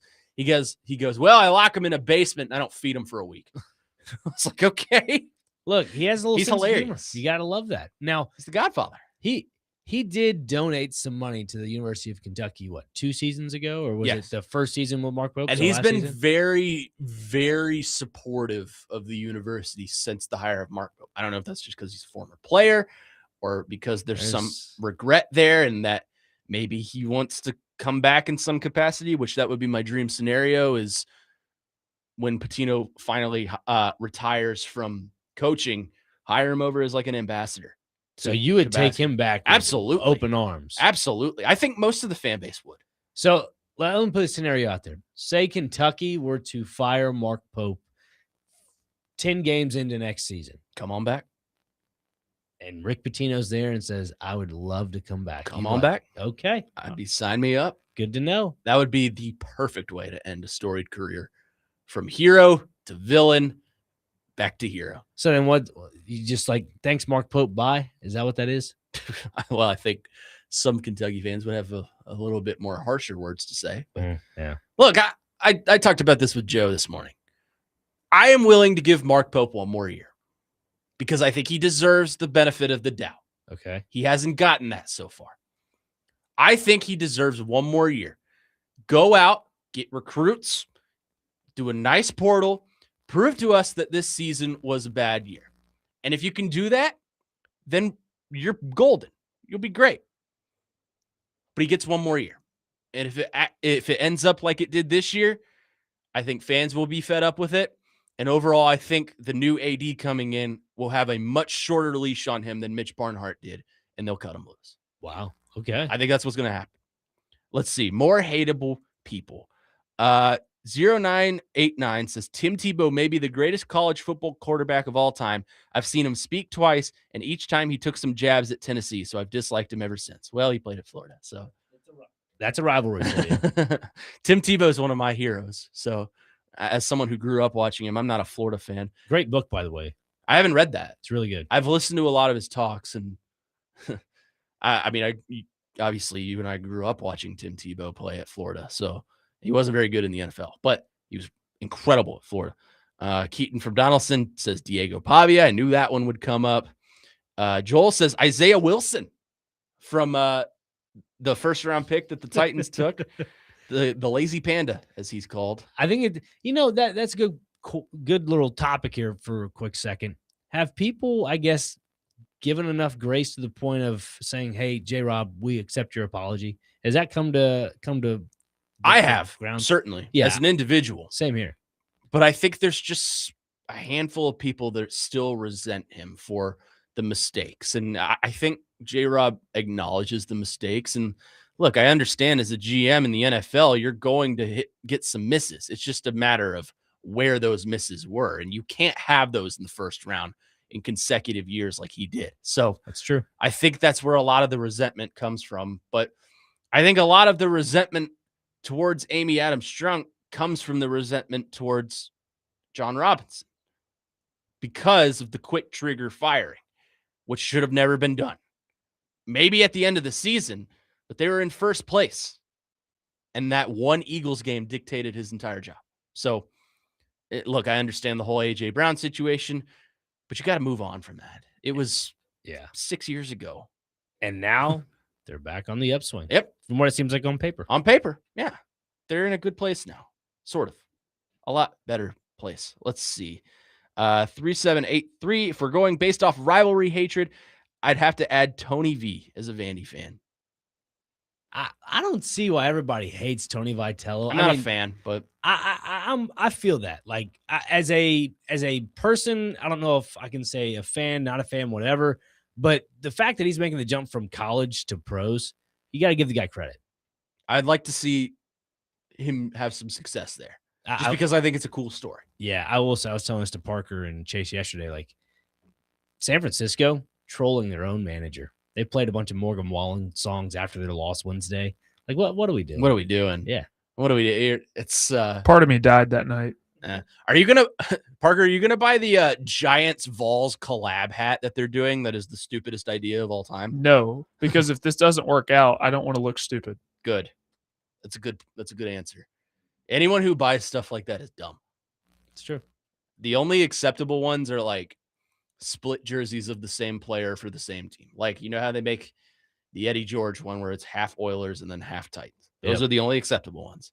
I don't ever want to see, you'll always get the prime example that comes up is the people that go to Kentucky basketball games and wearing half Kentucky and half Alabama football. Yeah. It's always the example.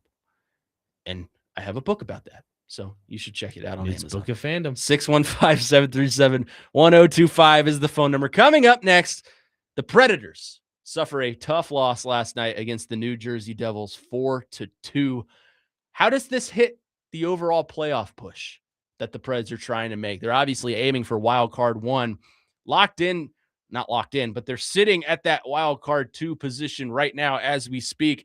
How does a loss like that affect things moving forward? We'll get to that to start off the final hour of the program. Next man up here on 102.5 The Game.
Final hour here on this Friday. Next man up, Connor Newt, Nick Frazier, Parker Kelly here with you, broadcasting from the Busy Bee Plumbing, Heating, and Air Conditioning Game Nashville Studios, home of the $99 yearly Beehive membership. And this show is absolutely flying by. And if I hit my mental wall here, I apologize because I've been up here working since about 5 a.m. So bear with me, folks. Home stretch, promise. Can I bring this up right before we get to Preds real quick? Please do. We were talking about it in the break. Please Just do. a quick second. Tiger Woods has registered for the U.S. Senior Open. Again, for those that are wondering what's up with Tiger, I mean, he's still recovering from his Achilles injury along with his leg injuries. And, you know, with him playing on the regular pro tour, he's having an issue walking hole to hole. Now playing on the senior tour, if that is the case, why not dominate the senior tour? He could have just said, hey, I'm waving the white flag. Let's start the senior tour at like 47. Wouldn't that be like the equivalent of Jordan dominating the rec league? Yeah, but but that's the thing, though. If you can't dominate the big guns anymore because of, you know, physical ailments, why not just dominate the senior tour? Yeah, you're making me think of was it Ricky Bobby, where he goes to the hospital and he's playing the wheelchair basketball? He's like kicking him. Yeah. Well, I mean, even Tiger said on the TGL this past week, I think it was Monday or Tuesday, he said, I love to compete. He told Marty Smith, I love to compete. I just can't get it out of me. And again, Marty Smith does everything. The hunger's still there for Tiger. I don't know if he'll play in the Masters at all the upcoming in 2 weeks, but if that is the case, I bet he does. He might. I bet he does. But continuing what we were going to talk about. Sorry, I just had to get that out of the way. The Predators last night, Nashville Predators, fall 4-2 to the New Jersey Devils. And look, they played well through the first two periods. It was a close back and forth game. They were knotted at 2 to start the third period.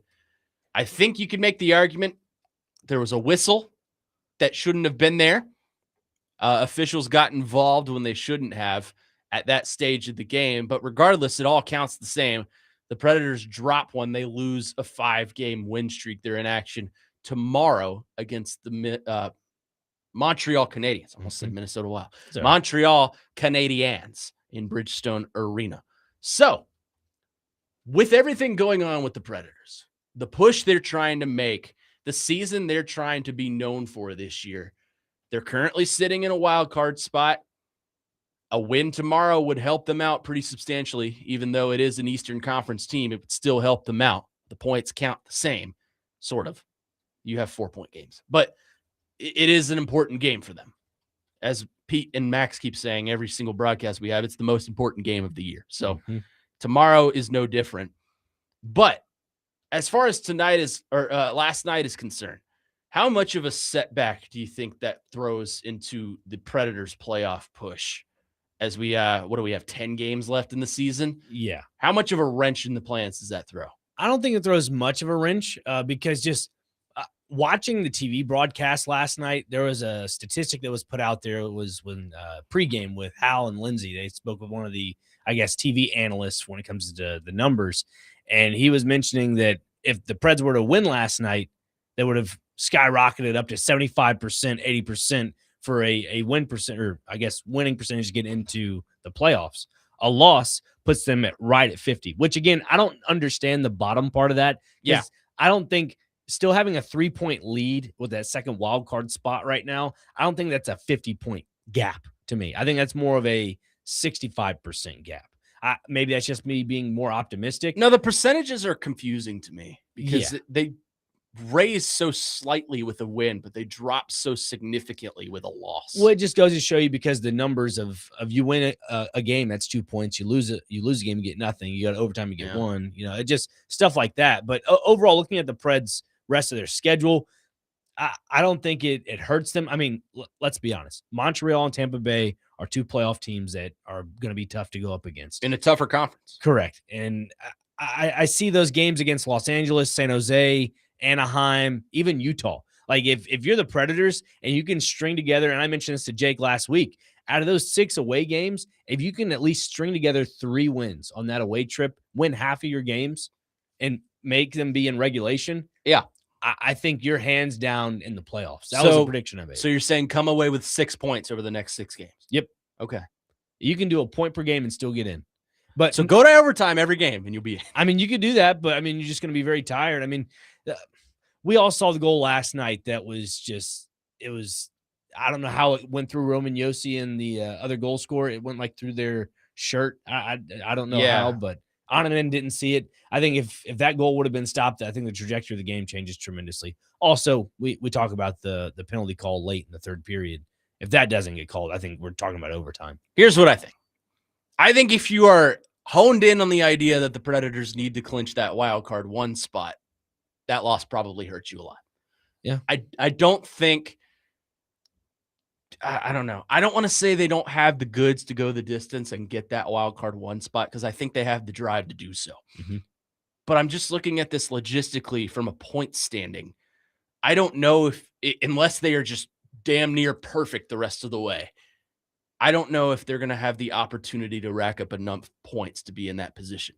Now, if you're looking at this from the perspective of we just want to make the playoffs, even if it's wild card 2, then I think you should probably feel pretty safe right now because they're playing good hockey. They played well last night. Yeah. The young guys are playing really well. Matthew Wood, I think, is one of the highest emerging rookies in this league. And that's just not me blowing smoke up your ass and saying, this is my team, so my players are the best. No, I think in terms of the guys that are young and hungry from the rookie side of things, Matthew Wood is one of the best. Yeah. Especially since that move to center. Because he's proven he can play a premium position in this league at a high level. He's playing he's playing starters minutes. Right. So I think he's proven himself. But I say this to say, if you're looking at this one, we have to get wild card 1 so we avoid Colorado in that 1 seed. I don't think it's going to bode well for you. If you're looking at this from this team is hungry enough to make it into the playoffs, whether it's wild card 1 or 2, then I think you should feel pretty good right now because I think down the stretch, you're going to have opportunities to win and rack up points. Like you said, Montreal and Tampa Bay are going to be 2 tough tasks just because they're good Eastern Conference teams. And the Eastern Conference this year has been just a gauntlet as opposed to the Western, which, look, 3 of the top teams in the Western Conference are in your division in Colorado, Dallas, and Minnesota. But it hasn't been as big a gauntlet as the East was. To put it in contrast, last night they played the Devils. The Devils are 11 points back of a wild card spot in the East. Do you know how close they would be to a Western Conference wild card? What's that? They would be 4 points out since they won yesterday. Wow. So they would be 4 points out from the Predators spot. That is how deep the Eastern Conference rolls. So, look, I think, again, if you're looking at this from the perspective of the Predators have to make wild card 1 and, take over Utah for that spot, I think the odds are probably against that. But I don't know. Just because, Utah, their last 4 games, they're 1-3. They haven't been playing the best hockey. That's why I think April the 9th for the Preds is so huge for them to, again, if they beat Montreal on Saturday, which is tomorrow, that is massive for their playoff hopes because then they just need 1 point the rest of the way out, get to April 9th, beat Utah. Let's just say Utah goes on a slump. I still think it's wide open. I think the competition is wide open for wild card 1. Preds are more than capable of doing so. And you talk about the young players, Reed Schaefer, one of those guys I mentioned last Saturday. Had a goal last night. So, yeah, I think it's good. Look, you've got environmental factors tomorrow that play into your game as well. Right. You're hosting Montreal. Ryan Johansson's coming back to town. They're going to be honoring him at halftime. Mike Fisher and Carrie Underwood will be in the house because it's their bobblehead day. Man. So the crowd's going to be into it. Nostalgia You get free Nashville. stuff. Nostalgia Nashville. There you go. You get free stuff. And, there's no party like a Smashville party, especially when the Preds are hot. The Preds are hot right now. So if you're going to the game, you need to be loud. You need to be loud, involved, and get behind this team in goal because they need you. They need you to help them push to playoff position. But I think last night's loss isn't majorly impactful for, oh my God, we lost. We're not going to the playoffs. Maybe if you're looking at it from you have to clinch wild card 1, but I do think it is an interesting development. And I think it proves that the Predators need to be minding their P's and Q's moving forward if they want to make the postseason. 615-737-1025 is the phone number if you want to get involved in the conversation.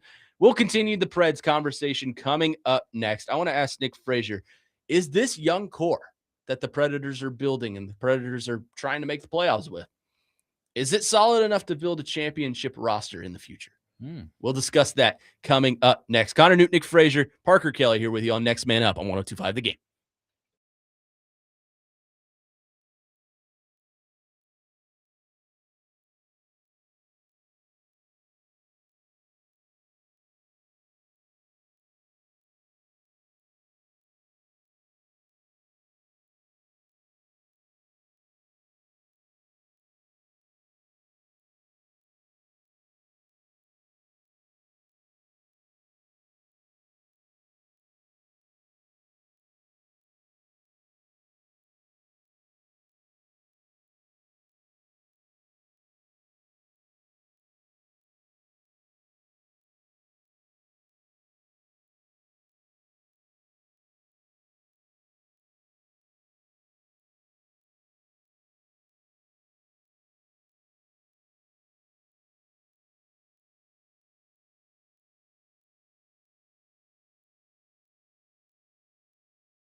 Church bells.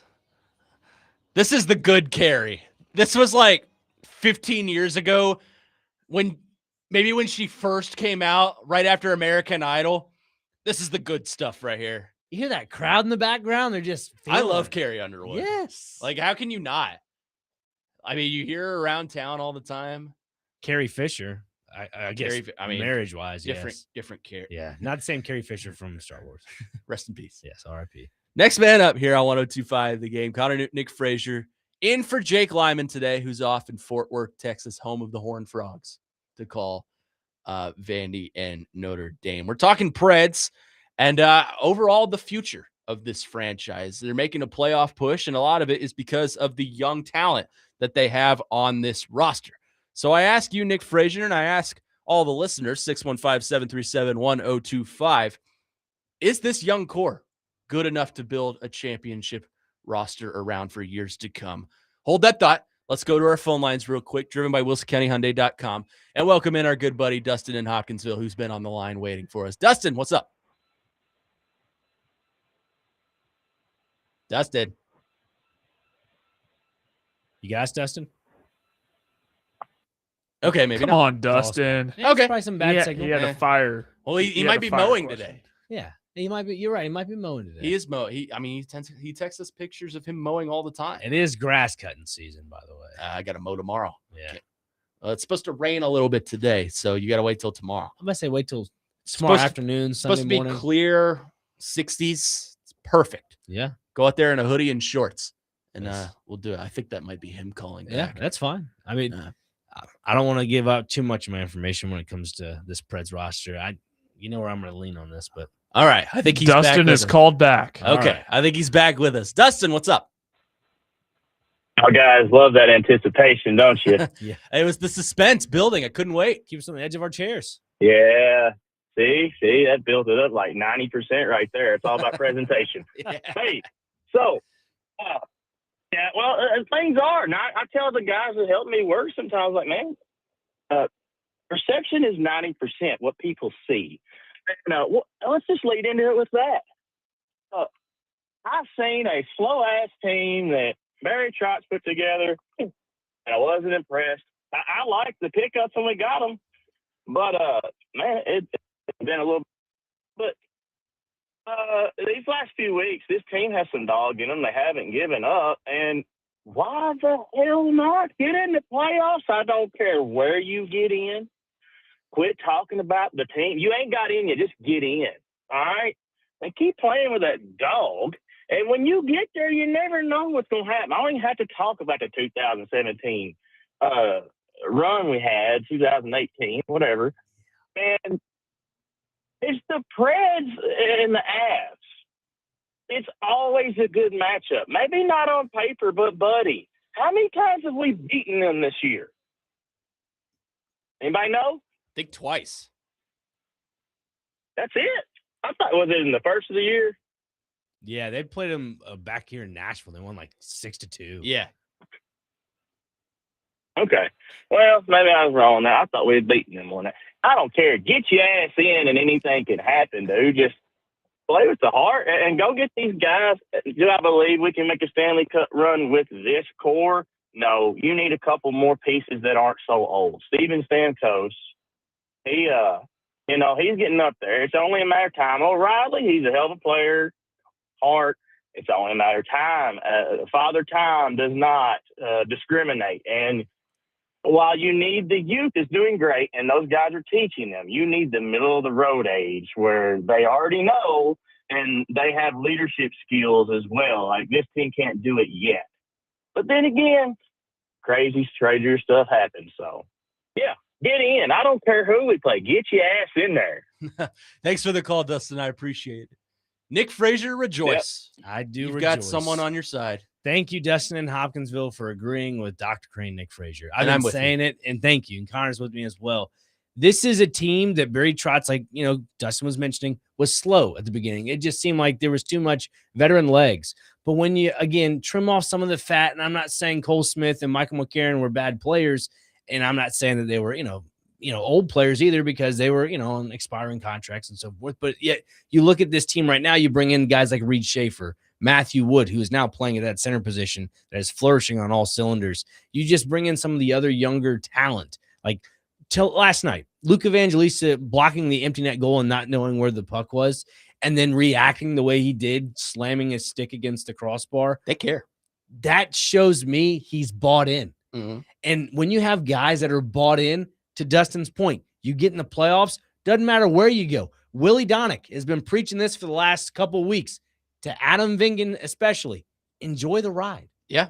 Enjoy the ride. Enjoy the ride the Rock is taking you on. Exactly. That's what he says. Like, Adam, he's a very good journalist. Obviously, he writes about hockey. He does a really good job at all that. Really? Yes, absolutely. he just said, as a journalist, as someone who writes about hockey, you root for the story. Well, this story is about to be, and again, wrapping it all together from hour one, a Cinderella story. This is a team of destiny, man. I have a Way good to feeling. tie it back. Look at you go. I have a feeling about this team. I really do. To Adam's point, I was originally concerned, well, what does this do for the future of the franchise? Does making the playoffs make it worth it to get middle of the pack draft picks? Now, since this run, since they've started to lock in, I'm starting to see that some of these young guys, I think, are capable of being built around a championship roster. Not that I think, Matthew Wood is going to become Connor McDavid or something. Mm-hmm. Not that I think Luke Evangelista is going to become Victor Hedman or something like that. Right. But I think this is a team that is bought in, like you said. I think this is a team that's got a little something to them and a team that wants to go out there and prove them wrong. Did you hear Steven Stamkos last night? Oh, he was very upset. He was very upset. Upset with officiating, but there was accountability there too. He said, we didn't play our best game today, and we know we're capable of more. And I agree with him. I think they're capable of more because they have a nice combination, kind of like what I've been talking about since the start of the season, of veteran leadership and youth. And Andrew Burnett, I think, has done a good job throughout this run of pairing that youth with that veteran leadership. You have Stamkos on a line with Evangelista and Matt Wood, and I think they fit perfectly together. You have Ryan O'Reilly and Philip Forsberg Evangelista's on that front line. But regardless, my point stands. That's how you filter out talent and filter out development of talent, is by putting mentorship on these veterans and piecing them together with young guys. That's how you build future stars. And I think the Predators are doing a good job of that right now. As far as this season is concerned, I think I'm with you and Dustin in that. Get in. What do you have to lose? Because I don't subscribe to the idea of tanking unless it's an extreme example. Mm-hmm. Like the Titans a couple of years ago, where it was so bad and you knew it wasn't going to get any better this year. So you had the opportunity of the number one pick if the Patriots won. So you cheered for the Patriots to win, and I unfortunately cheered for the Titans to lose. That's the extreme I will go to. In a situation like this where you're teetering in and out of the playoffs and currently you're sitting in a playoff position, go all in. As Dustin says, get your ass in there. Yeah. Because what do you have to lose? And enjoy the ride. Amen. That's what it is. I key in on is enjoying the ride, because you look at this Preds roster, and back to your question earlier of saying, can this young core really, be built around it going forward for years to come? I personally think so. There are 6 first-round talents right now on this Preds roster, active players that are actually contributing at the highest level. Mm-hmm. And for them to get into the playoffs, that's a good thing for this Preds organization, and also for these young players. It gives them playoff experience. And everybody keeps harping on, we're stuck in the middle every time we draft. Well, the Preds are always stuck in the middle. They're not going to be stuck in the middle for much longer if people start to buy in like these players are. If the fans buy in on all these young players, guess what? You're going to see a lot of success going forward. That's where I'm at on all this. And I think the fans are buying in on a lot of these players. How many pieces of candy before a game do you think Luke Evangelista gets? I don't know. Granted, it's all from girls. Yeah. But they're bought in. They like the player, except for that one guy earlier this season that said he had to go. And then Luke Evangelista is having the best season of his career. But I think you're attaching yourself to these players, and rightfully so, because I am too. And I think a lot of the fan base is. And I want to see them succeed. I do. I will never in any sport root against my team to succeed because that's just not the kind of person I am. I understand the logistics that go behind, well, if you tank, you have the opportunity to get a better player, which could help you in your future. I don't care about that right now. Yeah. I care about this season. And this season, they have the opportunity to rewrite history, not finish their story, but revitalize their story from last year and make a playoff. And I won't put it past them to do it. Yeah. I think they're going to do it. I mean, I don't know if anybody has heard the Barry Trotz interview, if it was this week or last week. He mentioned Zach LaRue and just how he's been playing in Milwaukee and then now playing in Nashville, like back and forth. And he even was saying he's one of the more improved players from last season. And to me, and him being a first round talent, to me, that's saying Barry Trotz is trying to grab a lot of those first round talents from the last 3 years and bring them together on this current roster as a young core to develop with the veteran core. And that's when you're trying to mesh it together. Like earlier in the preseason, when you talked about, Andrew Burnett mixing some of the young players with the vets on the lines, it's now getting to the point where everybody's starting to mesh together and it's clicking. That's the beauty about this, is you're finally seeing the old core and the new core mesh together, and you're seeing a complete team in a roundabout way. 615-737-1025 is the phone number if you want to get involved in the conversation. We'll continue this coming up next. I'll get to your phones and texts. Hang with me, Luke. I'll get right to you on top of the next segment. We'll continue the conversation on the Predators playoff picture. Coming up next, Connor Newton, Nick Frazier, Parker Kelly here with you on Next Man Up on 102.5 The Game.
Next man up here on 102.5 The Game, Connor Newt, Nick Frazier, Parker Kelly spinning it back there. The best song on that whole album right there. This is our girl. Do you know who this is? I'm assuming it's Tate McRae. It's our girl. Y'all, not me. Our girl, Tate McRae. It sounds like auto-tune to me. Well, Well, it is. oh, there's a ton of auto tune. Okay. Well, it is, but she's hot, so it's okay. Frazier and I are Ella fellas. Yeah. So Ella fellas. Ella fellas. She has a t-shirt. It's pretty cool. It's Is like that, Globo is that Gym. what she calls it? Yeah. That's Ella the thing? Fellas, yeah. You know who TD has had me listening to, and Who's Parker that? knows all about this. Keisha Cole. Yeah. TD has mentioned a lot about Keisha Cole. Loves that Everyone one. loves Keisha Cole. So we're talking a little Predators hockey here. Yep. And Luke dropped, which is unfortunate because I was going to get to him right at the top of the hour. Call So- back, Luke. So if he you wants can. to call back, he's more than welcome to. But we're talking about the roster construction and how in the future, I think you and I both believe this is a core that you're going to need to do a little tinkering with. You're going to need to bring in some big fish. But I think this is a core that can build up to championship aspirations. Let me ask you this. Mhm. Based on what you've seen and how he's regathered himself this season and simplified things a little bit, would you consider bringing Andrew Brunette back for another year? 100%. 100%. You know, yesterday when Chase McJoe had on Greg Wyshynski, great interview, by the way. Where can I find that? You can find the Game Nashville Sports Network podcast platforms where you can find that.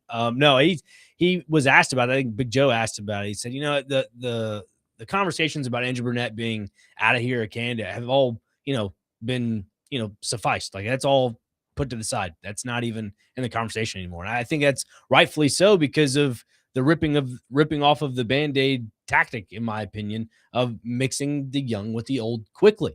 And that's why you've seen so much success with this team. And again, maybe, Which is a point I'm very proud of, by the way. and maybe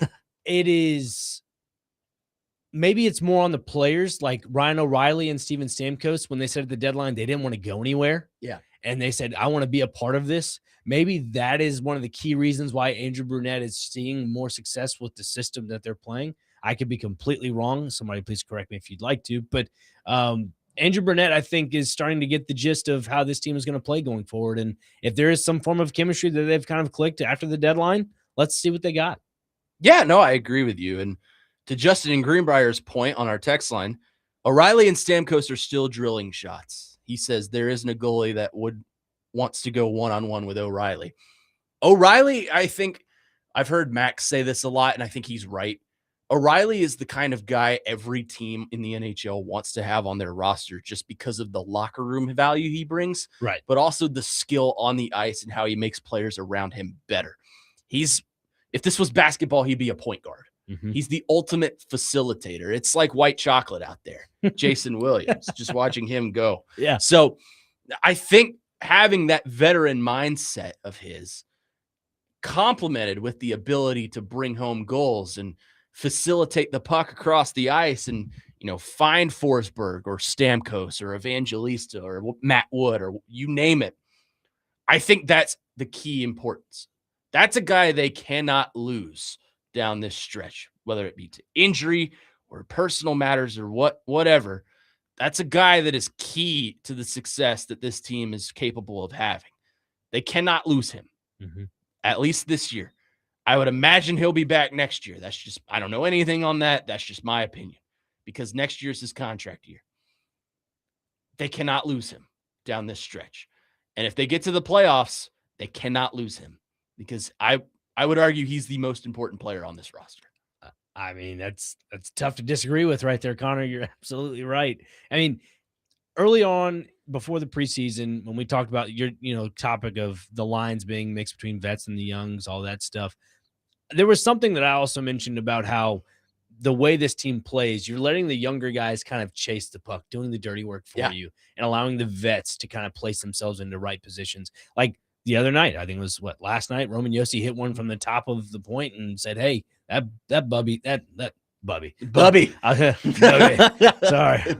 was gonna say Bobby, but Bubby, whatever. Bubby. Oh yeah. That was a good one. No, that puck went in the back of the net, man. Like, I mean, they are getting to the point where they are comfortable where they're playing on the ice. They're positioning themselves properly. And I think looking back, and this was on the broadcast last night, Stamkos's goals before November 26th were 7. Yeah. After that, he's now at 16. He has, of the 3 signings that they made on July 1st, 2024, he has, of course, been the most impactful, but he's been the most interesting to watch. Yeah. Because when they signed him last year, he was not the same player. This year, he's still not, Tampa Bay 2014 Steven Stamkos, where he was one of the top players in the entire league. He's still a top player in this league. Oh, yeah. He's not the same just because of age, but he's pretty damn good.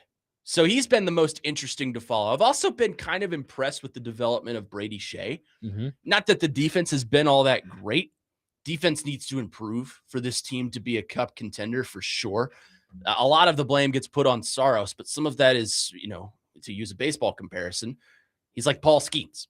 He's doing everything right out there, but sometimes you just don't have a defense in front of you, and that's kind of just a misfortune of the game.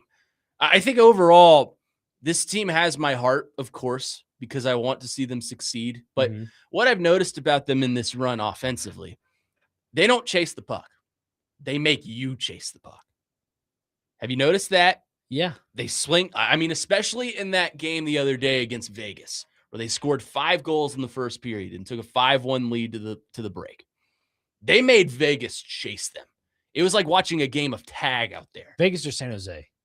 San Jose. It was San Jose. I'm sorry. Yeah, you're good. They beat Vegas though. Yeah. San Jose, where they scored 5 in one period. Mm-hmm. They made San Jose chase, and that's important because San Jose is fighting for the same position that the Preds are, and San Jose may have that guy that the Preds don't have in Macklin Celebrini, a guy that's going to be a dominant force in this league for many, many years to come.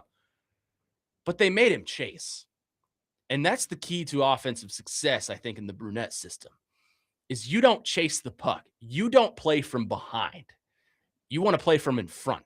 And by doing that, spread the ice, move the puck around, make the defense chase you, and that's how you open up the net. That's what I've noticed over this run. Yeah, a few years back when Andrew Burnett was, the Preds, initially the first year he was their head coach, like there was an article that came out about how he's related soccer and hockey together with the Ginga pressing defensive style, where it's kind of like attacking consistently with the constant pressure. And Willie asked me about it. I was like, yeah, it's a pretty interesting tactic to use in hockey, especially when it's, more of a soccer format. But yeah, no, that is a good thing to point out there, Connor, is that they allow, the other team to go chase the puck rather than themselves. Justin in Greenbrier on our text line says, Brunette was successful in Florida with a younger roster. Remember, he won a President's Trophy there. Mm-hmm. It is possible that his style of coaching or his system is better suited to a younger or faster roster.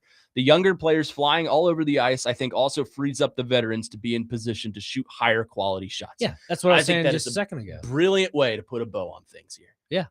That is spot on. Yeah, that's exactly what I think. And that's why I would entertain the idea of keeping Brunette around, because I think they finally find that dichotomy of young and old that works for them. So I think you're going to have to refine the roster a little bit next year if you want to continue to be this level of competitive, maybe the next level. But I would entertain the idea of bringing him back next year. And, the unfortunate thing about this entire, form the Preds have been in the last 5 or 6 games is when Justus Anonen is in net, this is the unfortunate thing, because he's held to a high standard.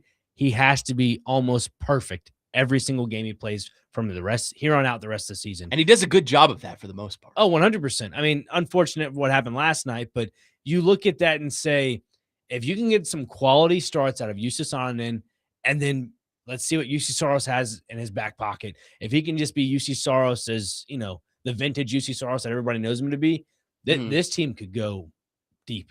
Yeah. No, I agree. That's how I look at that. Oh, I agree with you. And, people laughed at me off the air. I think I was not Adam. It wasn't Adam. It was somebody else. But I was talking. It wasn't me, was it? No, it was not. No. Okay, good. We were talking just about the playoff push and whatnot. And I was like, I'm already looking past the second round. Like, get this team past the second round. I'm cool. I'm not there yet, but I am subscribed to the idea that I think this team is capable of making the playoffs. And I'm just excited. I can't help it. Here's the thing. Might be a hot take here. I think they match up better with Colorado than they do Edmonton. Or Anaheim. Because here's the thing. I don't know if he's going to be healthy because he's out the rest of the season. Who's the one guy on Edmonton that has the Preds number every single time? Leon Draisaitl. Leon Draisaitl. Owns a certain percentage of the club. I would, yeah, he does. I would argue that the Predators are more well suited to defend the likes of Nathan McKinnon than they are Leon Draisaitl, just because they're different kinds of forwards. Yeah, I mean, Nathan McKinnon is lethal. That is not at all to discredit the kind of player Nathan McKinnon is. Yeah. But no, if I had to choose between Edmonton or Colorado, you say Colorado, I'm going Edmonton, man. Like if Draisaitl's out, like give it to me. The thing Colorado has that Edmonton doesn't is goaltending. Yeah. Mackenzie Blackwood's a good goaltender. Edmonton, it feels like, has been at a rotation of goalies for like the last 3 years. Well, yeah, they traded with Pittsburgh not so long ago. Yeah. Before the deadline, they got rid of Skinner. So we'll see Yeah. how that. I mean, it's played out well for them for the most part. I mean, they're in the contention to be in the playoffs. They went to overtime last night and won. So I mean, that was not too bad of a game. Yeah. I mean, they're a good team. Yeah. I just feel like the Preds match up a little bit better with Colorado than They may have their number. You're right. They Maybe may so. have their number. Maybe it's a mentality thing. 615-737-1025 is the phone number. We'll put a bow on things. Coming up next, Connor Newton, Nick Frazier, Parker Kelly here with you on Next Man Up, 1025 The Game.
Do you even know the words to this song yet?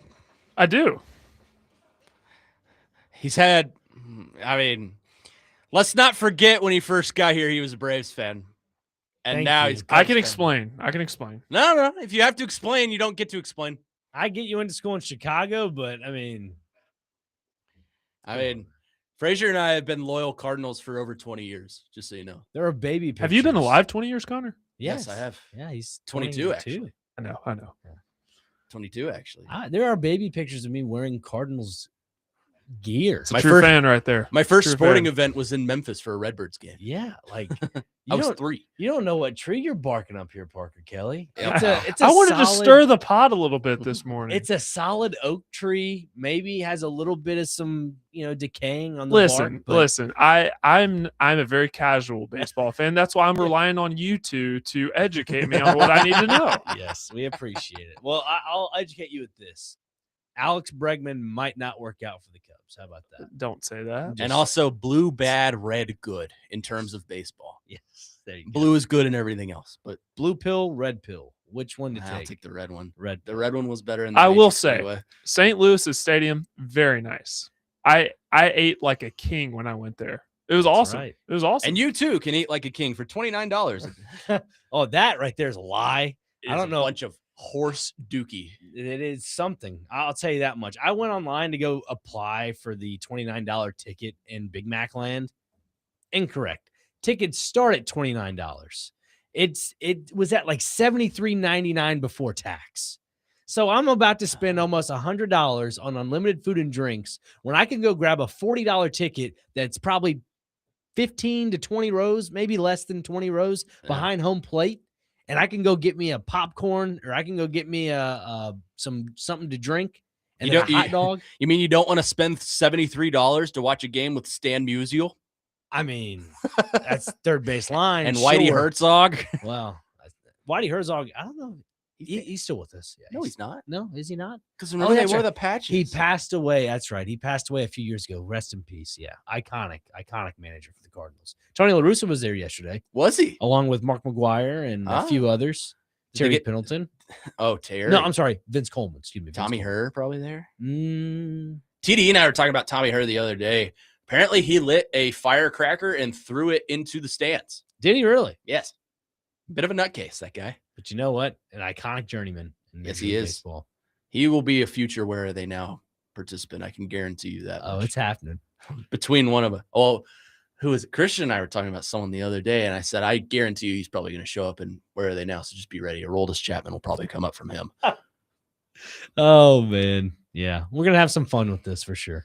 Yes, we will. That'll do it for us here. We'll see you tomorrow, though. Yes, 9 to 11. Myself and Nick Frazier. Appreciate Jake Lyman for the opportunity to fill in. And go check him out. He's over on 94.9 The Fan starting at 1:15, calling the Vanderbilt women's basketball game as they take on Notre Dame for a trip to the Elite Eight on the line. But for Nick Frazier, for Parker Kelly, my name is Connor Newt saying so long. Chasing Big Joe coming up next with Dr. Crane right here on 102.5 The Game.